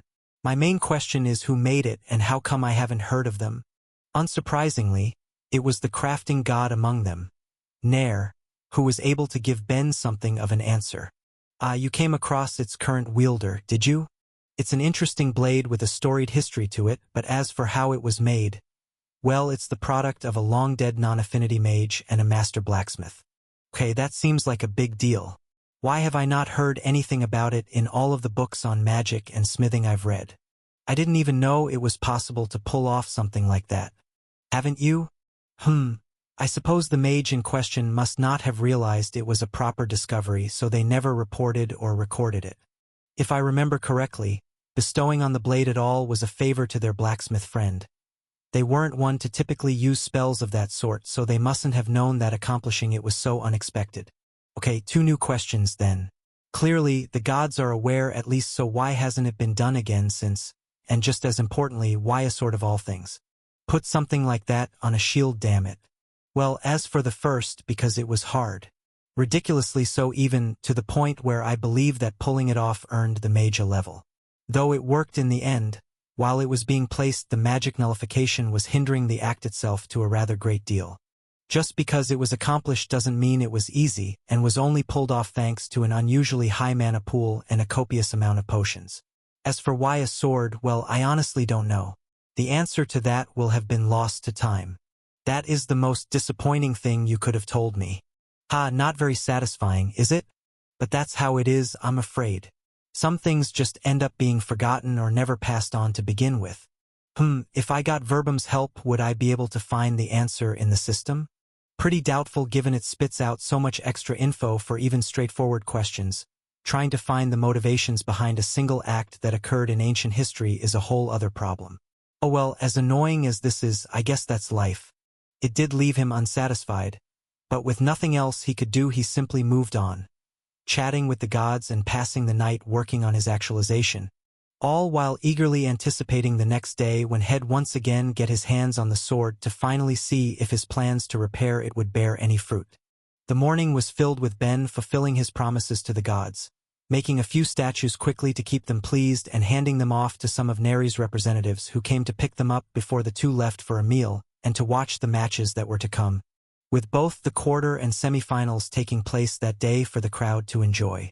Ben enjoyed it too, even if it wasn't anywhere near the main thing he was looking forward to that day. The entire time as fights were going on right in front of him, his thoughts were on the sword. He'd definitely be able to improve it, it was simply a matter of how much, but he was feeling equal parts confident and impatient. He just wanted to start, but that was the screams of the workaholic in him. There was no reason to leave the tournament early to do it when there was no urgent reason, and even if Head wanted to, he wouldn't have been able. In the end, Vela won both of his matches, making it to the final round the next day, which had given him no choice but to stay for the entire thing. That the contestant had gotten so far ended up surprising Ben a bit too. While he didn't seem any worse than the rest of the competitors, it felt pretty obvious that Vela was being hampered by his weapon, but despite that he managed to push through both rounds, no matter how narrow the results looked, and leaving him to compete in the finals the following day. Looks like some congrats are in order, Ben said positively as the swordsman made his way to them. You had some exciting matches. Thank you, hopefully you'll be able to put on an even better show tomorrow. Looking forward to it, now come on. Oh wait, first take this. What is it? Vela asked as he eyed the necklace Ben gave him, not seeing the point of it. Dark resistance pendant, so I don't get in any trouble for dragging you through the gate. Now enough questions and daddling, I want to get started. Without waiting for more, Ben dragged him off through the gate, off to Analia, where the victim of his plan for fixing the sword was waiting already. The great fire spirit in Cetus looking as beaten down as the last time Ben had seen him. So what exactly am I being forced to do? He sighed with his head hung. When they'd asked for him only the day before, his niece had made it plenty clear they weren't actually offering him a choice. More than happy to get some of the other great spirits along with his wife to force him into it. I am glad you asked, buddy. I just so happen to need access to a powerful magic fire, and well, who could fit the bill more? I'm sorry, you need me to act as your furnace? More like my forge, it'll be fine. Ben's strategy for fixing the blade was actually rather simple when it came down to it. Since the orichalcum that the blade was made from could only be warped and damaged by magic, that meant all of the issues had to have been inflicted by magic. Adding in some consideration for the magic nullification bound to him at least that implied that a certain level of power could overwhelm that effect, giving him the wiggle room he needed to work with the sword to improve its overall condition. The story has been taken without consent. If you see it on Amazon, report the incident. It felt like flawless reasoning on his part at least, but his temporary forge seemed to have a different view. If you just needed a magic applied to it, then earth mana should have been more than enough for your attempt. It'll be here if you aren't good enough to help get the job done, Thera told him, barely sparing her uncle a glance. Besides, Ben's more used to doing things this way.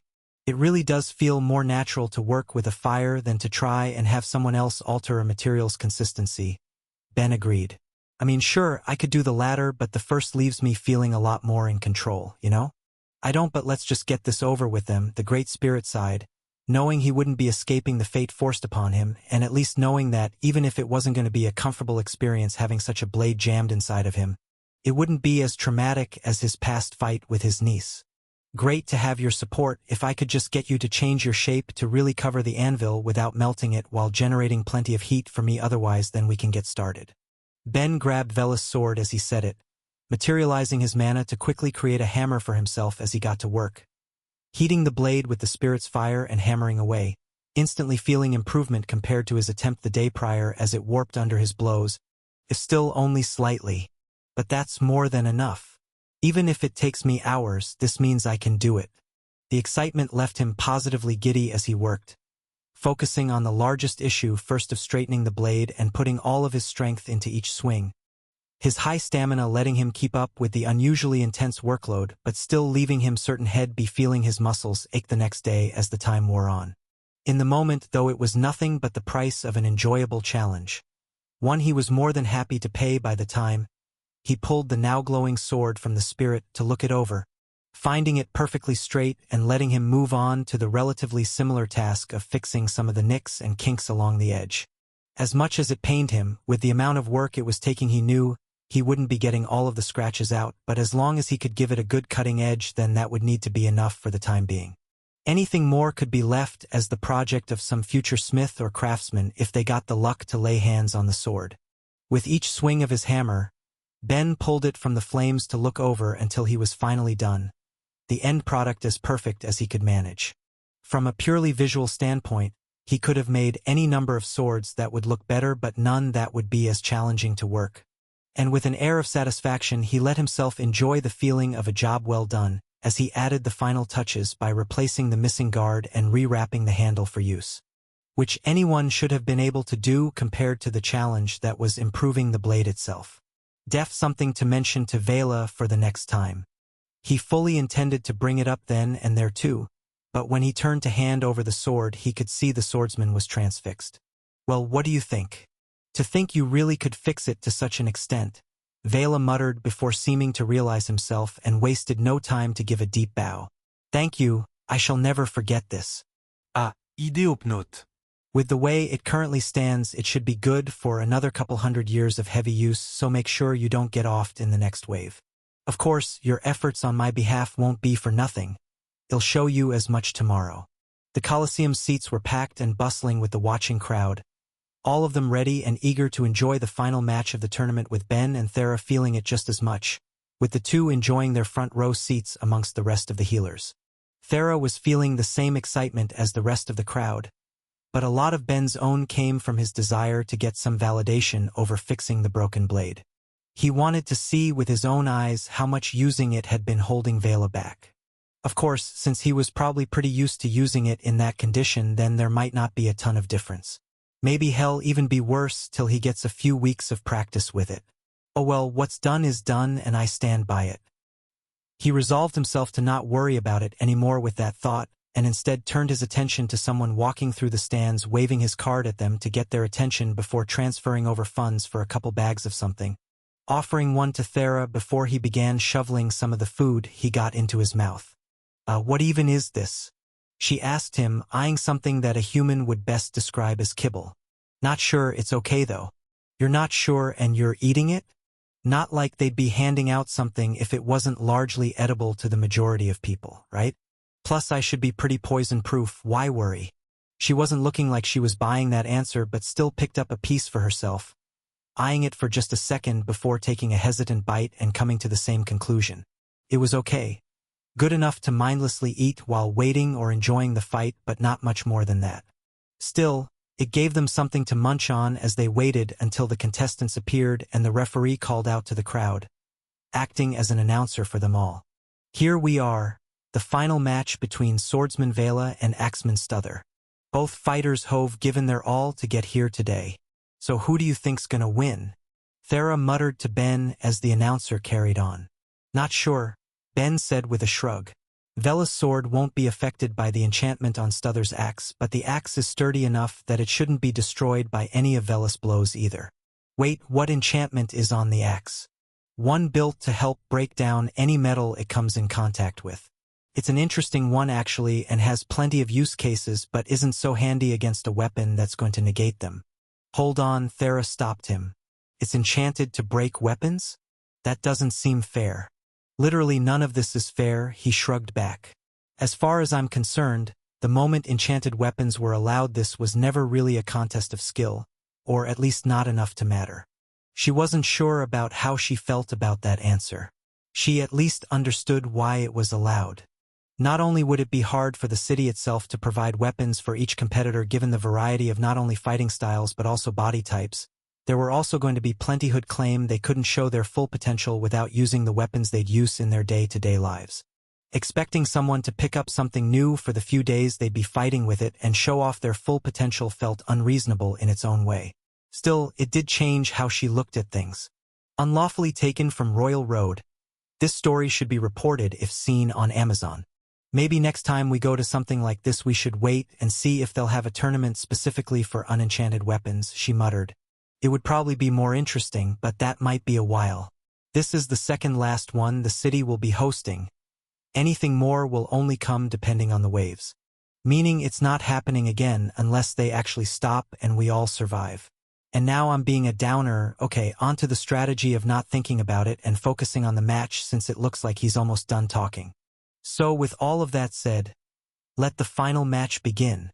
With all of the pomp and circumstance out of the way, what they'd all come to see finally began as the two fighters moved as one, both rushing towards each other with weapons at the ready. Both had been viewing the other matches and knew how the others fought. All that was left was the clash as metal hit metal and rang out among the stands for all to hear as sword went against axe and skill against skill. Neither of the two intended it to be a long fight, both of them putting their all into each swing and trying to catch the other lacking, with first blood going to Vela as his weapon cut across his opponent's arm. Not deep enough to end things then and there, but enough to draw the eyes of the spectators as a cheer went up amongst the crowd. Not that Stuther intended to let that stand. There was money on the line and he was after it, so he pushed forward, delivering a swing that was meant to catch the sword on his axe head, creating some leeway for him to deliver a blow with his free hand in a move unlike head done before and getting Vela in the face. Again the crowd went wild, completely there for the violence of it all as the match went on and blows continued to be traded, even with each one making it clear the fight was leaning in one particular direction, with none being more aware of it than Vela himself. With his blade repaired, every move of it felt sharper and faster than the last, the weapon no longer fighting against him each time he swung it but instead cutting through the air in a way it never could have in the past. The buildup of nicks along the blade had always caught the wind and the warp had always been something Head needed to fight against with each swing, but no longer. Now each of his moves acted in accordance with his purpose, wearing down an opponent who held his same goal of victory. A victory that his opponent also felt coming to the man, forcing him to change his strategy and risk it all. With the next blow of his axe that Vela moved to block, Stuther didn't follow through, instead, letting go of his weapon entirely and throwing himself forward to strike with his fists, bringing the fight close enough that no weapon would be so conveniently swung and bringing the swordsman to a disadvantage in an attempt to turn the duel into a brawl, with the outcome now hinging on whether or not Vela could break away from the onslaught of swings. But he too wanted the win and was more than prepared for some pain to get it, so like his adversary, did something unexpected as he was holding out against the attacks, waiting for the perfect moment to stop defending himself when the right punch was blown and kicking off, using the very attack of his adversary to propel him away, giving just enough room to swing his sword and bringing it to the man's neck, leaving the tournament at its end. Okay, this was great, Thera said positively, still feeling the mood even after the two had dinner.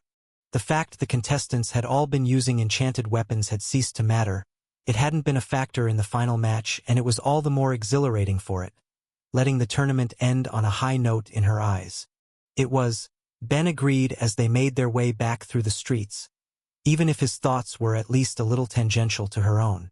The fight had been fun to witness, but the difference in Vela's skill had been apparent too, meaning Ben was validated in his push to fix the sword. And besides that, he was going to say they needed to figure out what to do from there, with days left in their vacation to enjoy, but his words were cut off as the world beneath him shook for a moment, nearly knocking him from his feet before it settled down. He heard a couple of screams as it happened around him, but a quick look told him it was nothing severe, even if it had been surprising as he cast a quick look to Thera. "That wasn't me," she said defensively, getting a laugh from him. "I didn't think it was. This was just my first time feeling an earthquake is all. Well, at least on this world. This really has been an eventful time off. Hasn't it?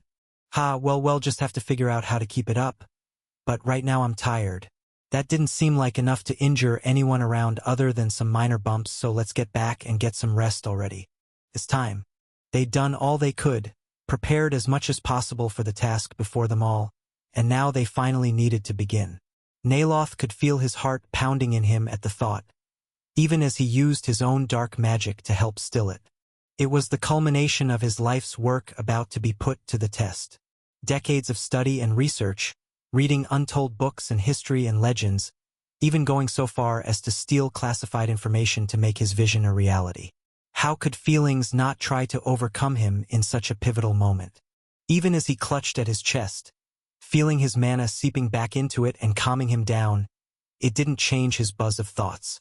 It needed to be perfect, and all of that work had gone to ensuring it would be just so, with the brave looks of those he was leading focusing his thoughts. Every one of his people was there because they were willing to place trust in him beyond anything they'd give to the gods. It was his job to validate that trust, and it was with that new frame of mind that he spoke up, giving them all a confident smile. "I want to ask if you're all ready. I've seen your efforts and know you are. This is what we've worked and struggled for, what we threw everything away for.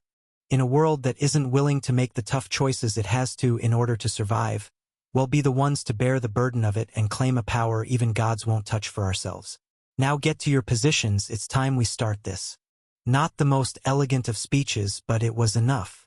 The people felt the confidence and determination in his words, and all of them moved to their places in the warehouse they were practicing in, joining hands to begin as Neloth did the first of his many roles, using his dark magic to partially control the lot of them, not overriding their will but to instead aid them in the casting of their outrageous spell as they began. Mana was mixed and aspect by one before moving to another who repeated the process, passing it on again and building it up each time, growing the monstrous power as the effect began to leak out, making the world at the center of them all shift and crack before shattering entirely, a hole in space opening to infinity below. Yes. None of them dared look for fear of the effect that would bring to their minds, nor did they let themselves dwell on their success. They still needed to focus on keeping it open so that pleasure was reserved for Neloth alone, who had only played a more minor role in the first part of that spell's formation and now had to devote himself fully to the next as a flood of souls spilled out, enraged ghosts all trying to get their freedom after untold millennia, only to instead feel themselves be guided to him, sinking into his flesh and binding to his will. With each soul he felt being warped into his own, he felt himself grow, becoming more than had ever been before and changing from a proud, awakened mage to something more. He felt like a weapon. He felt like a god. Every attribute he had was exploding to a greater height, and notifications were ringing out in his head, telling him of sudden skills gained and levels acquired in a result that Head never expected but was happy to take. While the gods would be sure to scorn him for what Head done, their system was impartial, only aiding in growth as it was designed to, and what was he in the middle of if not a massive burst of it? He was even hearing it sing of the acquisitions of magics he had no affinities for, telling him that among all else, Even those unchanging things were growing within him too. This story has been stolen from Royal Road. If you read it on Amazon, please report it. It wasn't all peaceful though. The souls he was consuming were powerful things in each of their own rights. None of them content to be dominated and overwritten by another, and each of them fought against the whole process, making him turn each bit of new strength he was taking for himself and turn it back against them all, reinvesting it into the spell. And each second he held out, it got easier. Every bit of power he gained was more to put each unruly soul in its place as they became stepping stones for his own growth, with the sounds of dozens of awakenings ringing in his ears and only growing more with time. The levels to awaken skills would slow eventually though, but not enough to matter. Another hour with the gate open and he'd be a contender for every branch of magic. Longer than that and he'd be a god, the strongest one that could or would ever exist, holding more Tier 2 skills than any mortal before him and more sources of divinity than any god. All that was left was to keep it up. He felt no worries though. This was what they'd all trained for, the chance to grow beyond the limits of a mortal. Even if they were still in their warehouse in the city, there was nothing to give them away to the people or the gods. They'd have all the time they'd need, and only once they were sure they could grow nor more would they let space heal, trapping any remaining souls down where they belonged. Or so that was the plan. But amongst it all, something impossible to expect happened. Something started to reach out. He didn't know what it was, but even just the tip that had come out was enough to shake the world beneath them and destabilize all of their minds to a major extent, weakening the ritual and creating the leeway for everything to go wrong. A few souls broke free of the spell's grasp and moved under a different will, not seeking to escape but instead diving into the bodies of his people, forcing them upright to carry on the spell as something else came for him. A soul greater than any other head taken into himself, and unlike the rest it had what it took to dominate him as head dominated everything before. With the mad cackling in his head being the last head heard, while the sight of something unnatural breaking free of the hells making up the final thing he'd see, Neloth's mind faded into the background and something else took center stage. Free at last. Yotu had known this chance would come ever since the day his idiot brother had seen fit to trap him. The universe was a big place, and there were always going to be those who would meddle with things better left alone. But that didn't make the taste of release any less sweet. Untold eons trapped within the hells of the universe, fractured beyond function and only able to process his environment in the vaguest sense of the word. The outsider that fell into his lap was an unexpected bonus in the form of a creature he hadn't even been sure was anything more than the mad legends of the void gods, but was perfect for what he needed, time. While he hadn't been able to grab any power for himself during his fracturing, he still hung onto some of what Head held before and put it to practice, both forcing the ghosts he was controlling to keep those in their thrall casting their spell, while at the same time using his power to widen the hole they were creating, letting the monster within flow out to smash through the roof above into the wider world. That in turn gave him what he needed most, a chance to escape. He had no clue where in the universe he was nor anything of the people who resided there. He needed to process the memories of his new host in an uninterrupted manner and determine what moves to make from there. So with no care for the world, he landed on he let the chaos of the portal rain down as he made his way off into the night. Well, Ben, it's been fun, Myriad told him dejectedly as the cube sat on the ground. Myriad? What's the matter? Ben had only just gotten to the realm for the night, only to get those as his god's first words to him. With neither Nair nor Hellori there either, he had no clue what had led Myriad to what felt like was going to be a full-on breakdown. I mean, fair really is fair, isn't it? The god went on, acting as if he hadn't heard his apostle as he struggled with his despair. The gods fucked up the world's odds when we didn't notice the Forbidden Ones managed to bring the demons into the system. We can't exactly be mad about mortals ending up killing the world before the next wave could even begin, can we? At least as a silver lining, the demons won't get to enjoy this place either.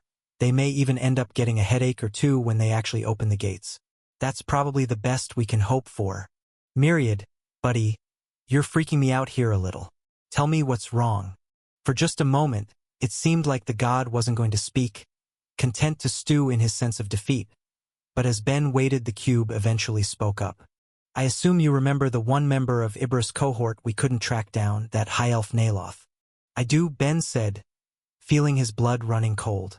One of a group with all sorts of plans for how to save the world, no matter what the cost ended up being, with Ibris' own designs leading Ben to spend the lives of hundreds, even if it closed the gates early for them. I also remember what you said he was probably attempting. Are you telling me he succeeded? Did he actually manage to reach out and bind a god to his will? No, Myriad told him, granting the smallest bit of relief before squashing it. Because we were wrong. He wasn't looking up but down, with disastrous results. Not up but down. So a lower realm? Meaning, the infinite hells? The cube nodded. A less likely choice but understandable enough, I suppose. It's been done once before in a known world's history with disastrous results. Of course, he was probably hoping for that sort of disastrous instead of what we actually got. Myriad, I'd like to remind you that trying to read your mind would kill me, so you need to actually tell me what's happening here. It's nothing shocking, even you're aware of this to an extent. There's power in souls, with higher tiers of them having more. It just so happens that gods across the universe toss the souls of the more powerful and evil in their worlds into the infinite hells instead of letting them pass peacefully, trapping them in that tortured plane of reality. What Naloth and those under him were attempting to do was bind them to him to give him a level of strength and power that could even be formidable against a god in their prime. Definitely more than any mortal could ever be expected to naturally gain. Not a bad idea, I suppose, if the goal was to become powerful enough to make a significant difference in the next two waves, and with the benefits of the system bound to him, it's likely he'd get even more power from it than the last fool who attempted such a thing. But given how you said attempt, I take it something went wrong, so how bad are we talking? Did he fail to bind them and release a bunch of evil ghosts into the world or something? If it was just that, then Ben was willing to give some hope that it wouldn't actually be that bad. While Myriad might have said that the gods would toss the more evil in their worlds into the infinite hells, Ben had met far too many gods at that point to take it at face value. It seemed just as likely that there were plenty who were condemned to that plane for standing against them, even if their acts themselves weren't evil, and that wasn't mentioning any of the evil gods in the universe. Surely, across the whole of reality, there were just as great a number that had been condemned there unjustly as there were those who had truly deserved it, and if that was the case, then who was to say they'd all be aiming to cause chaos and destruction? Perhaps plenty would be able to find the peace that had been stolen from them immediately and move on to whatever should have awaited them. That was Ben's hope at least, but it seemed there was more to it than that. There is that, the god agreed. But it doesn't end there. By the time we realized this was happening, it wasn't just souls flooding out, something with a physical body did too. If you discover this narrative on Amazon, be aware that it has been stolen. Please report the violation. And an outsider, Myriad finally told him. A big one, dangerous in its very nature too. It doesn't even have to attack to cause harm to everything around it. An outsider? Shit. While his information on them was deeply limited, it was enough for Ben to be aware of a few things. Hellori had told him in the past that the few that had made their way into the universe before had been world killers, while Quillith had let him know his own people's brief encounters viewing them in the chaos, with even just the constructs of them affecting their minds. Add in the mayhem that would come with flooding the world with ghosts, and he couldn't begin to guess as to what would happen. So how bad is it? Cataclysmic? Myriad sighed, defeat clear in his voice. We're doing the best we can, but this thing is blotting out a large portion of the sky where it appeared. Many of the other gods are telling any mortal in viewing area to get indoors and shield their eyes, ears, and whatever other sensory organs they perceive the world with, while others are trying to come up with any plan they can for as little good as it would do. It's the end of the world, as simple as that. Even if we kill it, it likely won't be its true end. Ben felt his heart pounding. Had never even heard Myriad sound so pessimistic about the war with the demons, something no known world had won. But here he was already giving up from the presence of a single outsider. The end of the world, huh? Guess I'm glad I got a bit of a vacation before this. Would have been a shame to have worked myself to death for a completely different world-ending threat. So now what then? Nothing to do but wait out the end of the world as I know it? Even as he was thinking that, though, his actions were taking a different course as his mind went down below, back to his body in the mortal realm, as he jumped out of bed and started getting dressed, waking Thera in the process. MMH. Ben? She asked him, her voice groggy. What's going on? His god asked as well. Ignoring his god, he instead focused on his girlfriend. The world's ending. We're all probably going to die. This really has been a hell of a vacation, hasn't it? He tried to smile as he said it, but it felt forced on his face. That didn't matter though, the statement was enough to wake her up. Wait, Ben, what are you talking about? What happened? Okay, to make a long story, I don't know the full details of short. A portal to hell was opened and a bunch of ghosts are flooding out, plus an outsider, which is the big danger since just seeing it is going to break people's minds or drive them insane. She took a second to process it before nodding and jumping out of bed to quickly get dressed as well. Okay, what's the plan? Not so much a plan as a sort of general feeling that I might be in a unique position to help fix things, he said as he took her hand, quickly stealing massive volumes of her mana to materialize an entire knife or rainbow mana crystal. Ghosts everywhere? Look at who knows how to seal them away. An outsider that destroys the minds of every mortal who sees it. Bet this thing never expected a mortal to have a mind like me. I'm giving myself 50-50 odds it'll be fine. Those aren't great odds. Better than anyone else's. You also have no possible way to be sure they're actually that good. Sure I do, either it'll be fine or I won't. That sounds pretty 50-50 to me. Fine, where are we going? A part of him wanted to say that they weren't going anywhere. He was the one with an unusual mental structure, so he was the one with the decent shot of actually surviving whatever had crawled out of hell. But he bit his tongue. Thera was powerful, they'd make it work, and just as importantly, they were a team. They'd get there infinitely faster with her help, and her presence would create options he didn't have alone. So he took her hand and started to run to the gate as he both answered her and spoke up to the sky. Don't know. Myriad. Tell me where we're going. I'd really prefer not to, but seeing as how the alternative is sitting around and waiting to die, the worst thing that might come from doing this is speeding that up a bit. Now, if you'd please? Sounds like a plan. Even as Ben said it though, he waited for more. He could still feel Myriad in the back of his mind, almost fidgeting, and knew that wasn't all the cube was going to say. Those words almost made him stumble. Even without coming out and saying it, his god was offering him a quest, something Ben hadn't gotten in ages, and most shocking of all, it didn't seem to be from some pre-made list. Myriad had just come up with a quest for him on the spot, something he'd been led to believe his god didn't have the strength to do. I accept.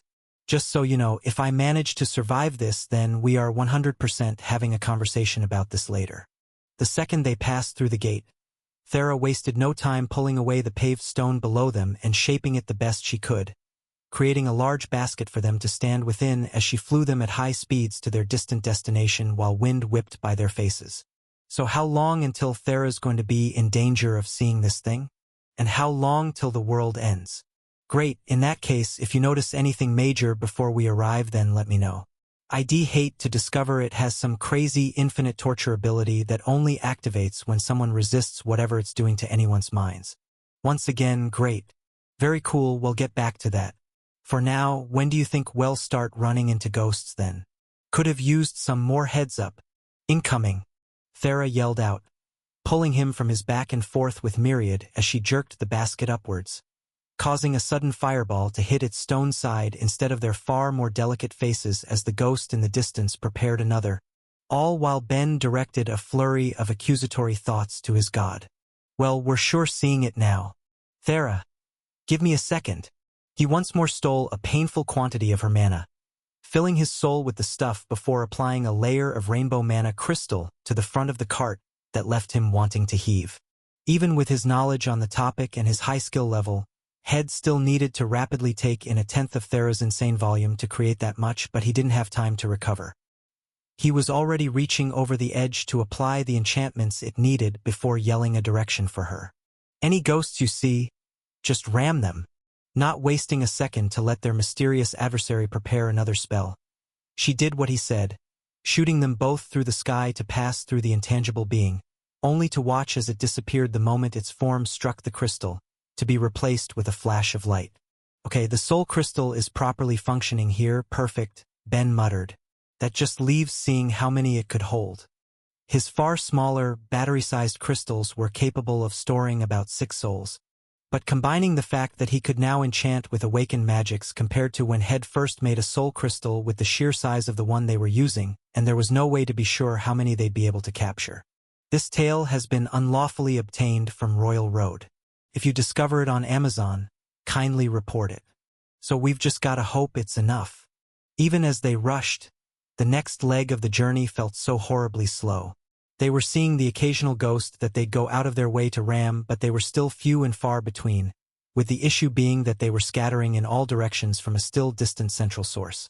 No matter how great the flood, they were still just seeing the early bit of it spread out, even if it was slowly getting denser, with more now before them. Looks like a water attack from one and nothing from the other, he yelled, waiting for Thera to respond but getting nothing as he glanced at her. Finding her looking sickly and shaking as he rushed to at first connect with her to determine the problem before fully merging her mind into his own to spare her from the mental effect being cast. Even as they were struck, water hit the basket with enough force to knock it back, making Ben cling to both it and his girlfriend as she moved to right it, bringing it back up the second she could and shooting towards the two before either could try anything else, even as Ben struggled to make sense of things. Too many of the ghosts seemed to be casting their spells with ease. One or two he could understand, but that many seemed fundamentally opposed to all he thought he knew on the topic, and in an urge to right it he tried something, reaching out to connect with the two just before they were going to be hit and looked into their minds and histories. There was a lot he noticed all at once as he was forced to take in an unnaturally alien experience compared to so much of the more typical connecting head do as his mind struggled to process it all.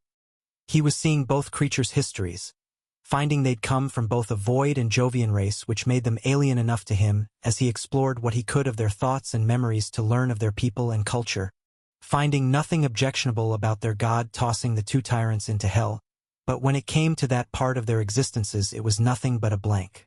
An empty space where it seemed like no real memories had been able to form, only an intense feeling of madness.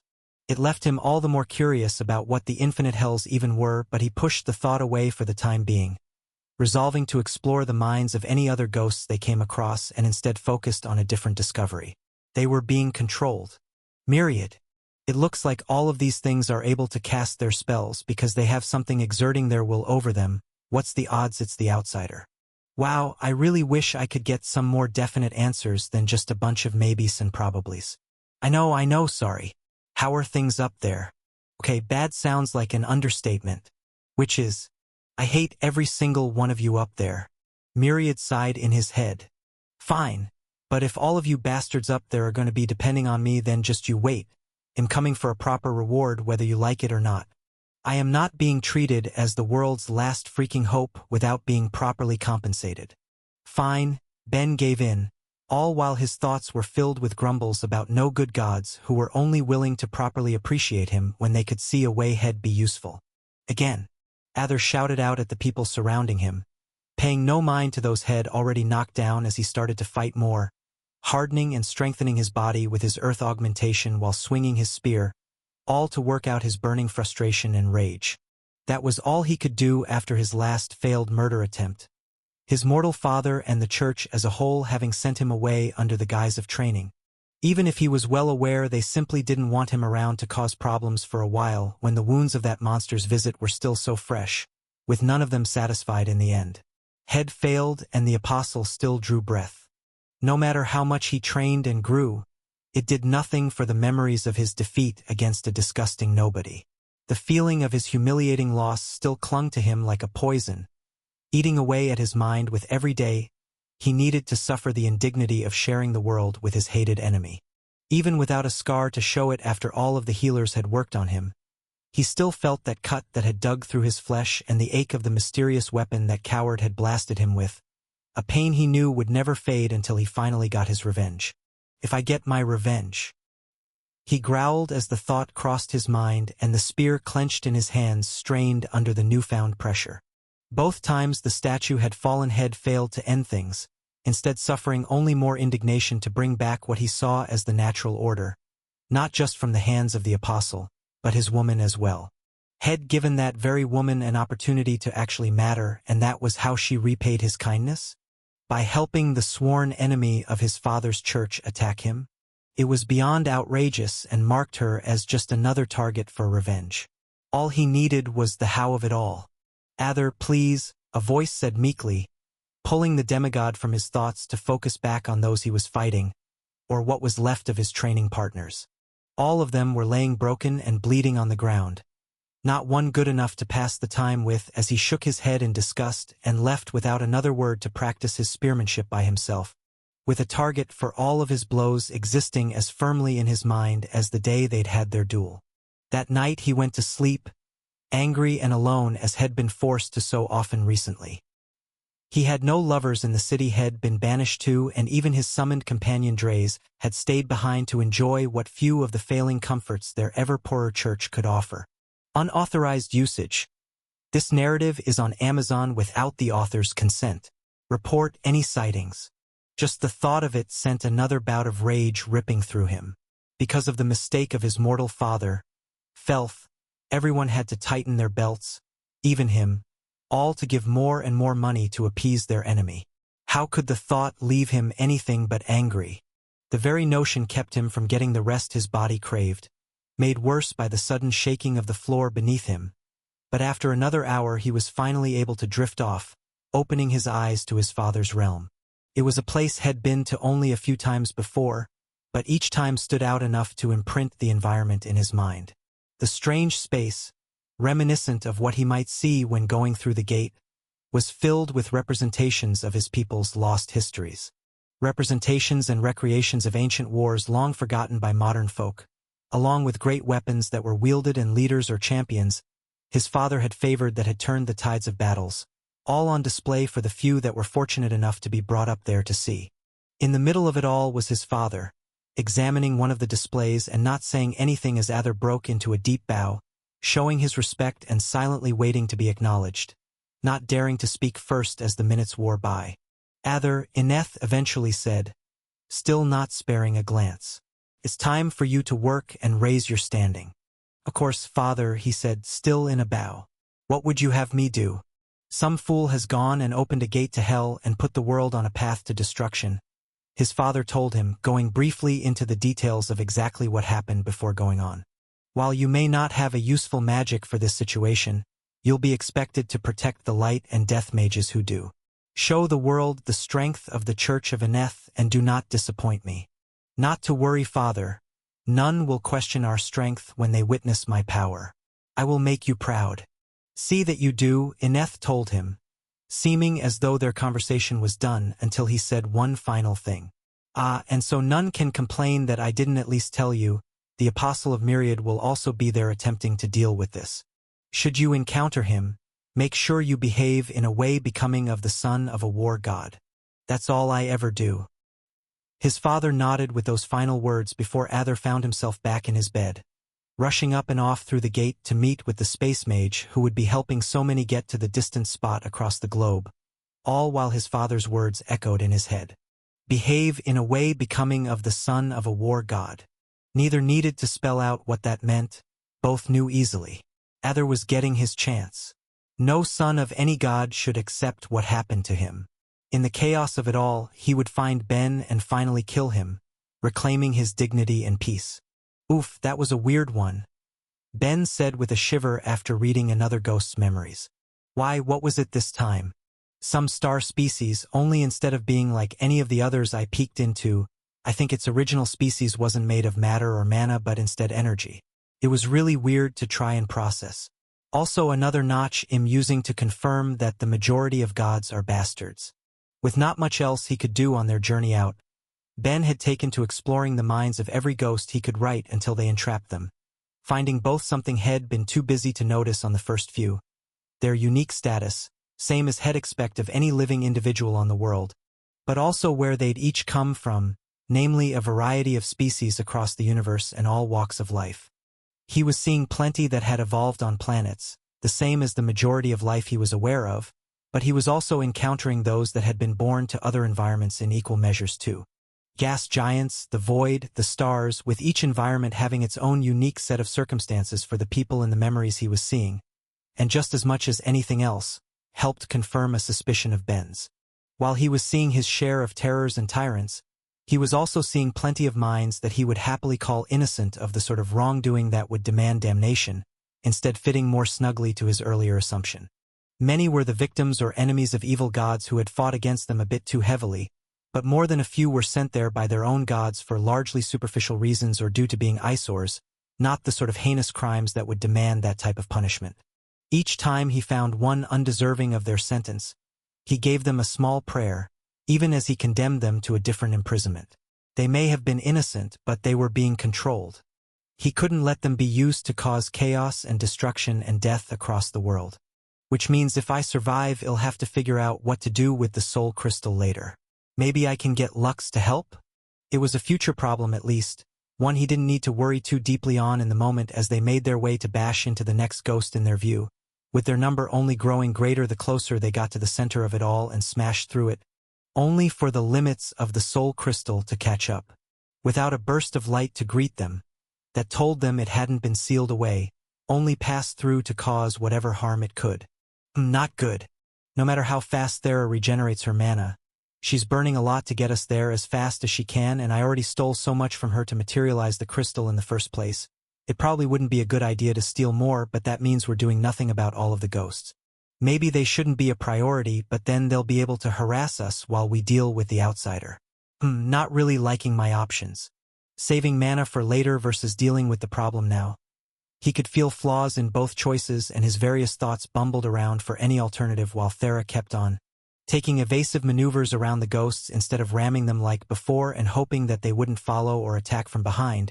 But it was looking to his girlfriend that gave him any hope for a solution as he went through his library of knowledge and put together a spell. This tale has been unlawfully obtained from Royal Road. If you discover it on Amazon, kindly report it. With the idea firmly in place, he ramped his thoughts to their maximum speed before connecting with her and bringing her into his mind to convey it. Ben? What's going on? Thera asked him, understanding what Head done at least from the times Head helped teach her some of his endless knowledge on magic, but not seeing why he was doing it now. This doesn't really feel like the safest moment for this. Hey, as long as I can convey this to you in an hour, then we'll barely be in freefall, it's fine, he told her calmly, as if being in freefall couldn't spell both of their dooms if things went wrong. I tried putting together a spell for you. From what I know, it should make the ghost problem easier to deal with. The higher level one's life magic, the closer it could imitate the effects of death magic and vice versa. It was that unique characteristic that caused both forms of power to have the same endpoint in the form of soul magic, and given that Thera had reached the 7th awakened level of that power, she had to have practically been only below Yuzu and Elvit in terms of skill. If there was ever a time for her to try and imitate death spells, it was then, and that was exactly what Ben was aiming to help her learn. With his own mind threaded into her own to incorporate the effects of his knowledge, he did his best to convey all of the principles he needed to as quickly as he could, feeling Thera strain against all he was attempting to make her learn in such a short span of time until he felt semi-confident Shed had enough and freed her from his mental prison. Keeping the speed of her thoughts up to correct for those few moments in the real world she hadn't been able to control her power.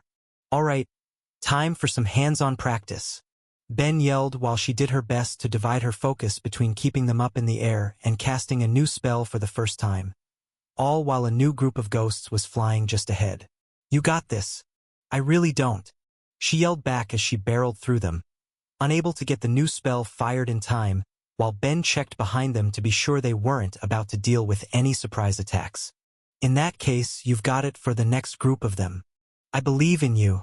Despite her struggles, Thera persevered in the face of Ben's endless optimism as she did her best to process all the spell entailed. It in no way felt like a life spell. It wasn't even something to be applied to a body like any of the others Shed use, instead being targeted on disembodied souls. The entire experience of casting it felt foreign as she tried to put it together, all in an attempt to do a single thing: bring the dead to peace. And she could feel her mana fighting against her with every second she tried to cast it.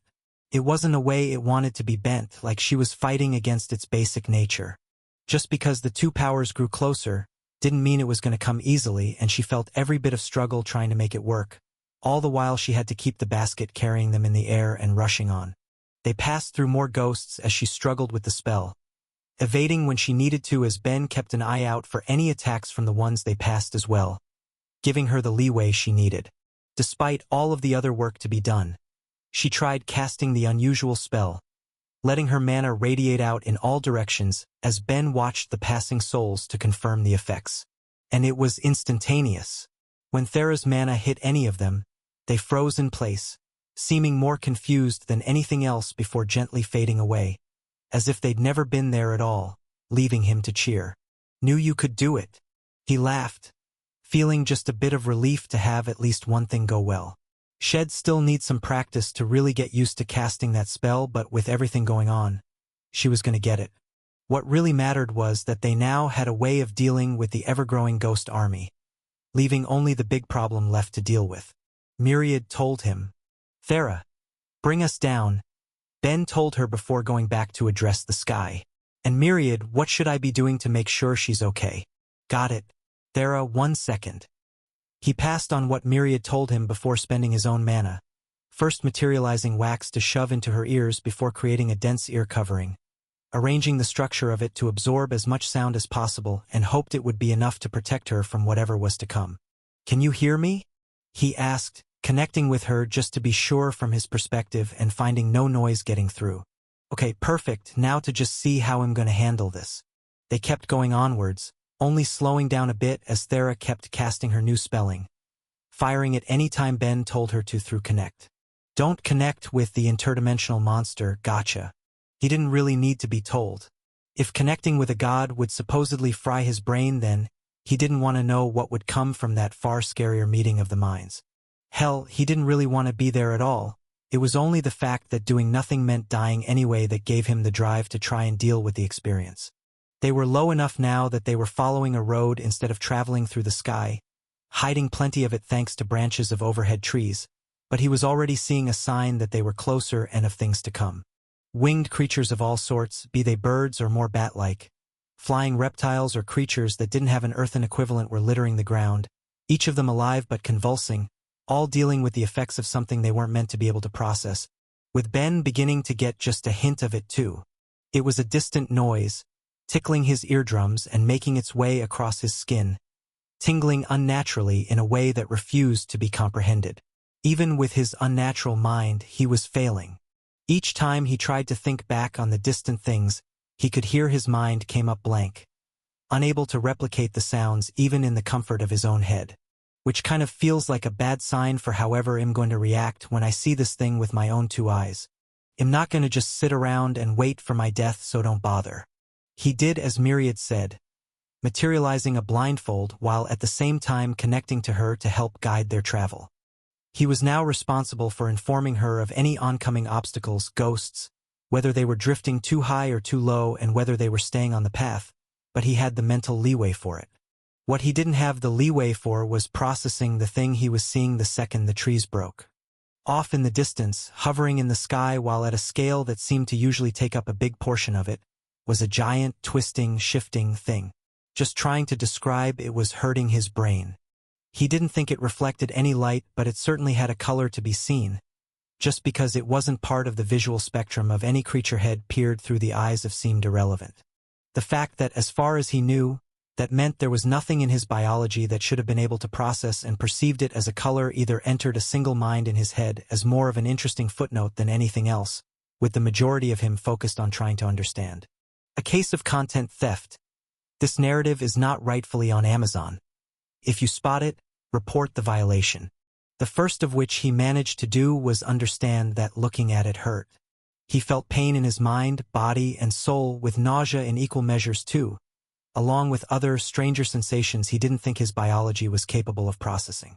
Quillith had once described outsiders to him as being wrong, and there was not a single part of him that disagreed.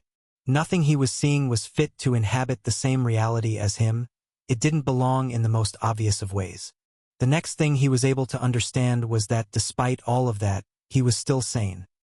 He wasn't undergoing the same effects he was seeing in any wildlife unfortunate enough to witness it, which meant his mind really had changed to a point where it could even handle something so deeply absurd, even if the experience was still far from pleasant. Still, the clarity that came with knowing he hadn't been killed or driven insane just by looking at it gave him the leeway to notice something else. Something he should have noticed much sooner. Not with his eyes, but with one particular skill. Jesus Christ, Myriad, you didn't tell me this thing was a god. Perhaps it was just due to the sheer size of it, but it felt like it was making his sacrilege scream at him even more than it usually would. Every part of it was shouting out both power and divinity, Even if it wasn't quite to the extent of the regular gods he knew, with Myriad having an answer to that.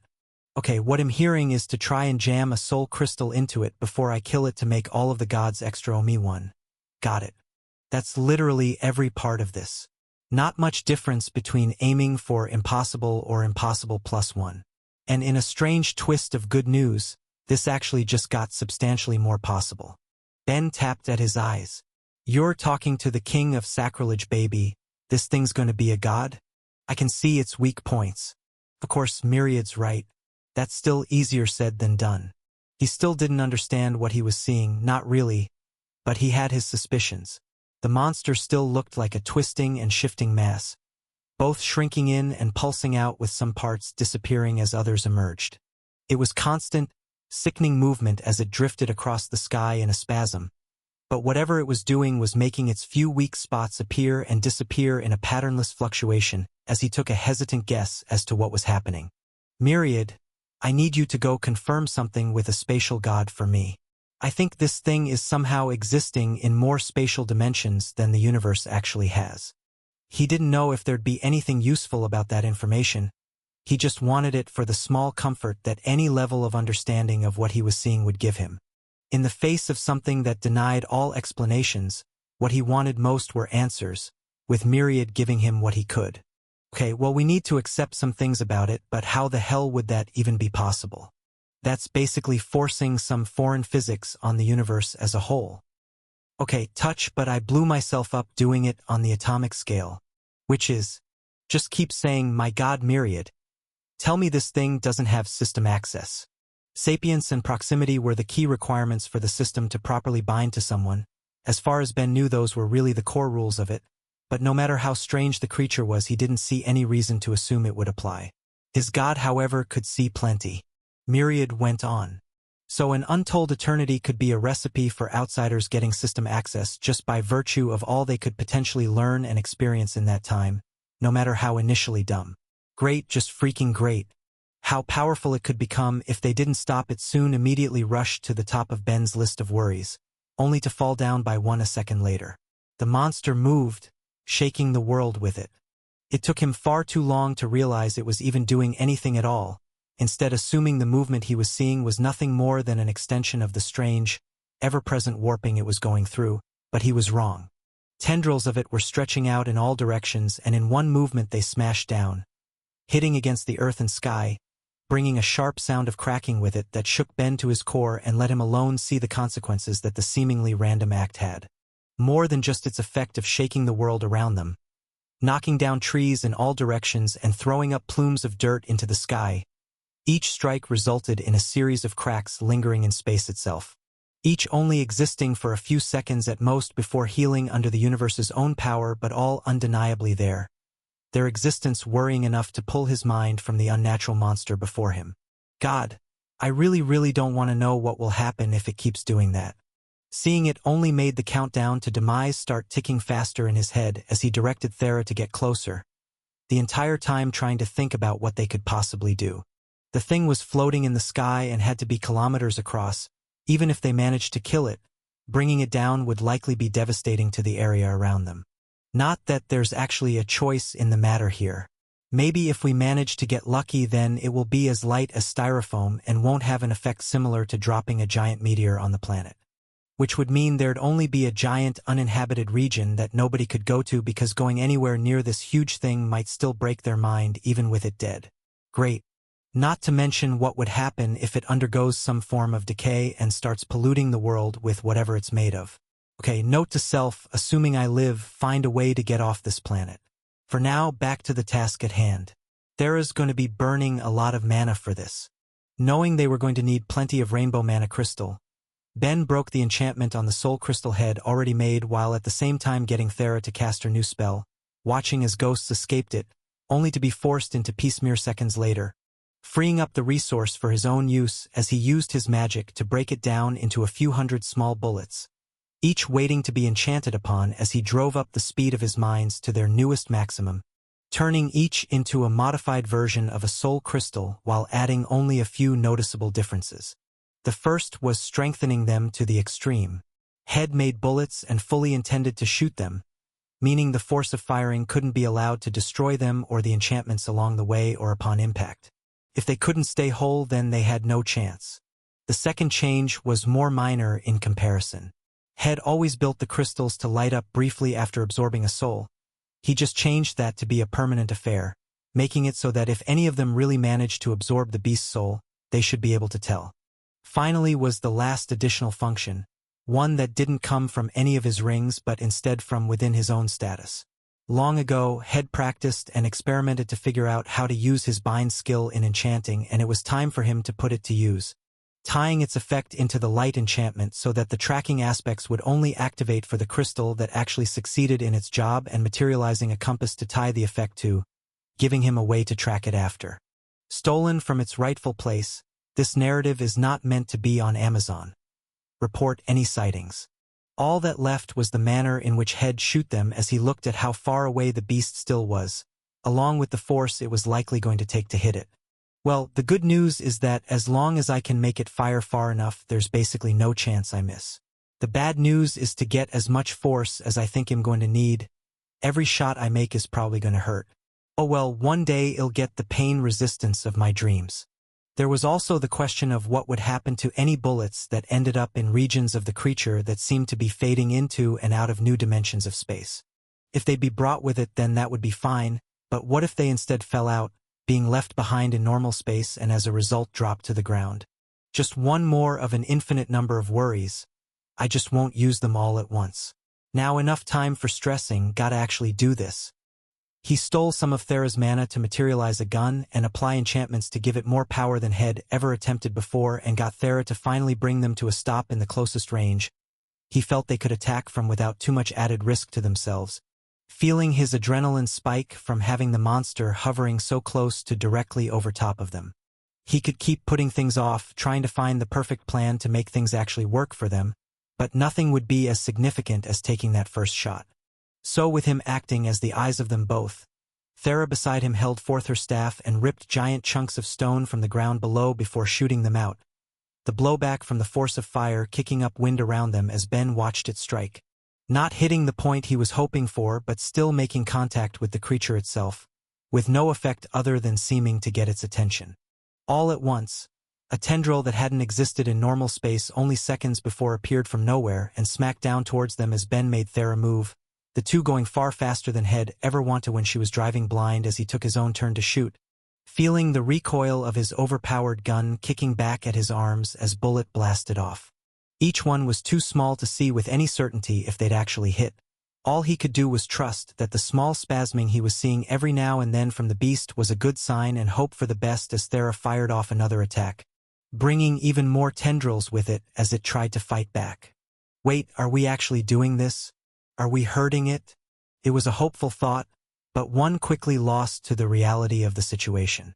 Sure, it was swatting at them, but more and more that seemed less like an attack than it did the equivalent of a person knocking away at a fly. At most, it was an annoyance to be dealt with as it continued to lazily drift through the sky like a cloud, uncaring of the destruction it caused along the way. Which means nothing's even going to start till I can figure out how to actually hurt it. That left the question of how. It seemed strong and sturdy, and at that size, there was only so much they could be done. While he thought that Thera's attacks were doing some sort of damage, in the grand scheme of it all it looked like nothing against the scope of the rest of its body. Completely negligible in the face of the scale it existed on. It was like trying to chip away at a mountain. But even mountains can be worn away, he told himself. Figure out how to do that, and then we can worry about just how bad doing anything that could get its attention could be after. For the time being, he was going to experiment.